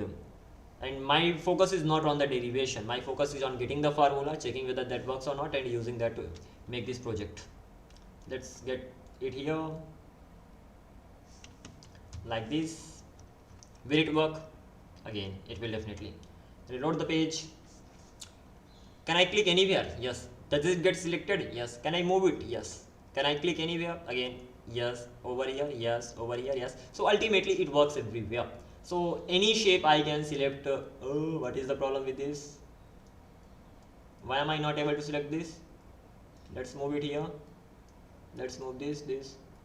Okay, I'm not a. What is this, by the way? Why am I not able to select this thing? For some reason, I'm not able to select this. Let's do one thing. Let's empty the shapes. Let's come back, few steps back, run the script. I have nothing. Let's reload the page. Now I have nothing inside it. Let's draw the ellipse. So this is the ellipse that I have. Let's draw the circle. This is the circle that I have. Let's draw the rectangle. This is the rectangle I have. Let's draw the pencil. This is, sorry, I can't even say Control Z, but never mind. This is the pencil that I have. This is the line that I have, and this is the text that I have. This is the text, something like this. Once this thing got done, then what am I doing? I'm moving the page, this over here. I'm moving the text over here, and then if I reload the page, what happens? Nothing happens. If I move the rectangle over here, if I move the circle over here, if I move the ellipse over here, if I move the text over here, and even before that, if I move the line over here and keep the text on top of that, will it happen? Well, it worked. That means coordinates got changed. If I move the lines over here as well, I have to select the lines one by one because I haven't implemented select all functionality. So let's do it like this. Let's reload the page, and it works. So this much we have done so far, and that is not bad. The next thing that I want to do is deleting them. I think deletion is going to be easy. So let's delete them. For deleting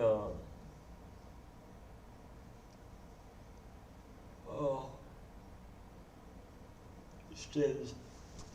First thing what I want to do, that if I select this, it needs to be selected. It's not selected yet. If I select it and move it, it's gone. So when I click on it, it's selected. When I click outside of it, it gets not selected. Just like text. I'm writing something, and after that I keep writing, then I click outside it, it goes away. DSA. Oh wow. Okay, so this is the functionality that I have to implement. And for implementing this, what I need to do, what I'm doing right now, the thing that okay, let's move it here. Let's move it here. The thing that I'm doing right now, that is when I select when down happens.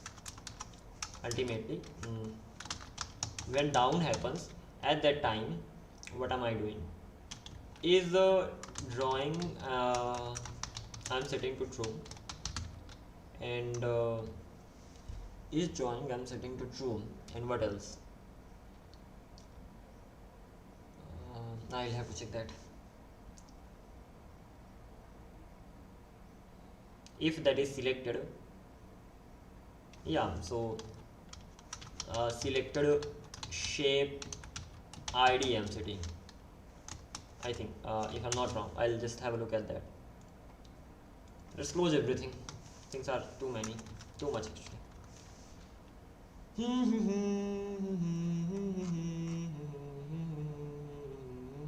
When pointer happens, if that is equal to selected, so what am I doing? I'm setting to true, and the other thing is that I'm setting the shape ID that is setting over here. So I'm setting these two things.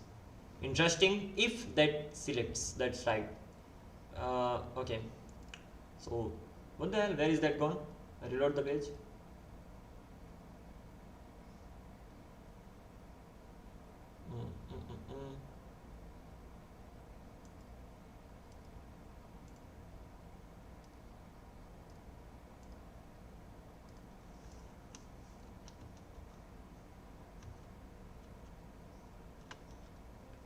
Didn't I save the data in the DB? If I write something, and if I go to another tab, if I click here, that's still here. But if I write something, and if I go to another, like if I go here, and then if I come back, that is still here, right? But never mind, I don't know what happened initially. So first thing what I'm doing, whenever I'm clicking down, I'm simply is setting what the hell?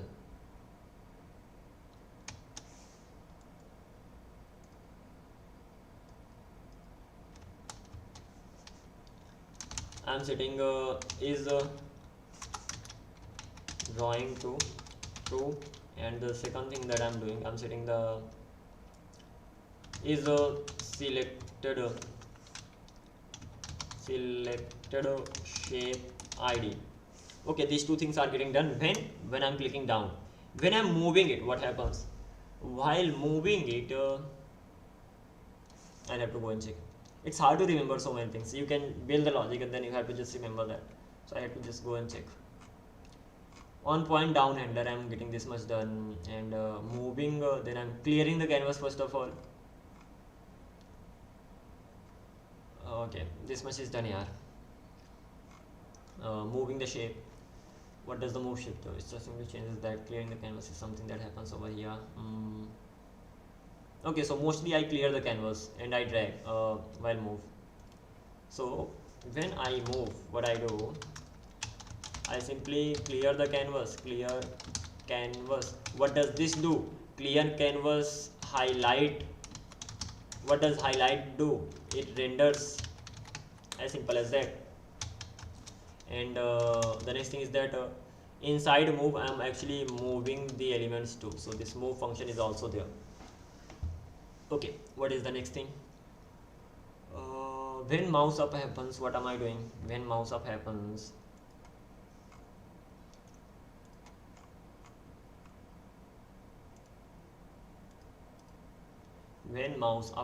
here. So is dragging, I'm making it false. Is dragging is false. Mouse up will automatically send the data, yeah, and then that will be okay. So is dragging is false. So when mouse up happens, so one more thing is here, up, then is the drawing, I'm setting to false. And not only this thing, and I think selected ID is set to null. Selected ID is set to null. Selected selected shape id set to null, something like this. Let's do one thing, there is less space, so this is great. I can move it where, let's keep these things here. Hello Jay, how are you? Bhardwaj, good to see you sir. Sir, I'm saying good to see you bro here. Okay, let's even keep this thing aside. I will be adding deleting functionality very soon, so at least we should be able to delete things. Hello sir, I'm not sir, I'm just a person who's building on a project. I'm not teaching here, but I'm just simply working on my things. So I can keep this stuff over here. That's great. Even this color looks great here on black. I mean, it highlights it. So this much is happening. What is now? Good to know that. Are you a coder too? Like, are you coding? Let's continue from here on. So what I have to do, when I click down, what I want to do, I want to highlight the shape. Okay, ultimately at a time I can, okay, I can select it. Wow, amazing. So when I highlight the shape, not this one, when I click down, okay, what are you learning nowadays?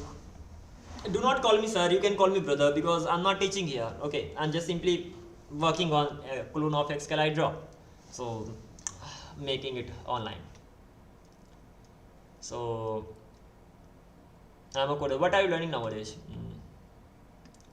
So as soon as I as soon as I click down, it should be highlighted, and when I click when I click outside,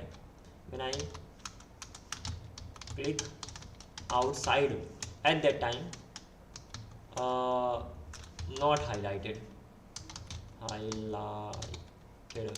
something like this. Well, spelling is wrong, but this is how I can go ahead.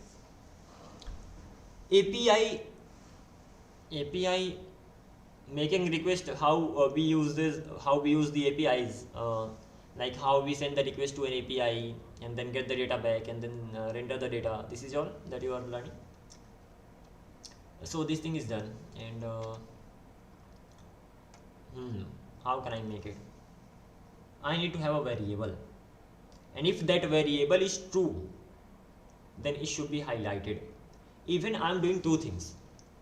When I click down, isDrawing is true, I can have a variable highlighted, and when I'm moving, then the variable is true. Yes, well, that's great job, good to know that.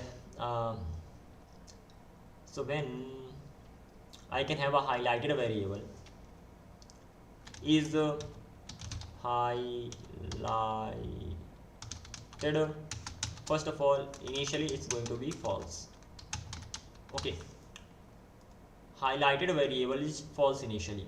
Then what happens? Let's keep it here. Then when I click down, it becomes true.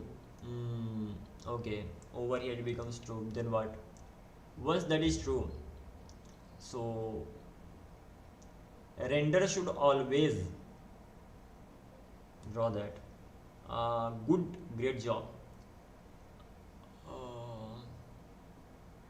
Then isDrawing does not make any difference over there. That is true. Will this solve my problem? Very high probability. Okay, isDrawing is important for the main stuff. Selected tool is also important for that, so I'm not gonna be going with that. Ultimately, if I'm drawing, that should be highlighted. If I just clicked, that should still be highlighted, and when I clicked outside, that's another case. I can't understand English very well. अरे कोई ना भाई, तो हिंदी पे ही बात कर लेंगे हम, और क्या चलता है। मतलब मदर टंग तो है नहीं कि पूरा आना चाहिए अच्छे से, सीखा है, जितना प्रैक्टिस करेंगे, जितना बोलेंगे उतना आ जाएगा। मुझसे खुद अच्छे से नहीं आता था वो तो, खैर लाइक जब मैंने सीखने लगा तो फिर बोलना शुरू कर दिया, और अब तो भाई यूट्यूब पे हूँ, तो यहाँ तो फिर लगातार इंग्लिश में ही चलता रहता है, तो अच्छी खासी प्रैक्टिस हो जाती है। तो इट्स ऑल अबाउट कि कितना आप बोल लेते हो। आप जितना ज़्यादा बोलोगे उतने ज़्यादा आसानी से बोल पाओगे, बट इट्स ओके। हाँ, तो हाईलाइट एक बनाते हैं, और इसको बनाने के बाद टॉप ग्लोबल वेरिएबल पे रखेंगे, ग्लोबल वेरिएबल बनाएंगे, उसके बाद अगर हाईलाइटेड होगा तो हम उसको हाईलाइट करेंगे, नहीं होगा तो नहीं हाईलाइट करेंगे। एंड कुछ ये प्लान है का, देखते हैं क्या होता है। उससे होगा क्या कि जैसे हम किसी के ऊपर क्लिक कर देंगे तो वो हाईलाइटेड रहेगा। ओके ठीक है, एक बार अगर वो हाईलाइटेड है मतलब वो सिलेक्टेड है, ओके। और एक बार वो अगर सिलेक्टेड है तो उसको हम डिलीट कर सकते हैं।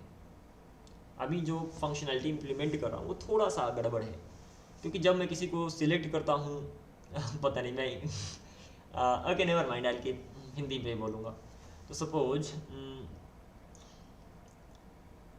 मैंने किसी एलिमेंट को सिलेक्ट किया, जब मैंने सिलेक्ट किया कलर चेंज हो जाना चाहिए। जब तक मैं आउट क्लिक ना करूँ उसके बाहर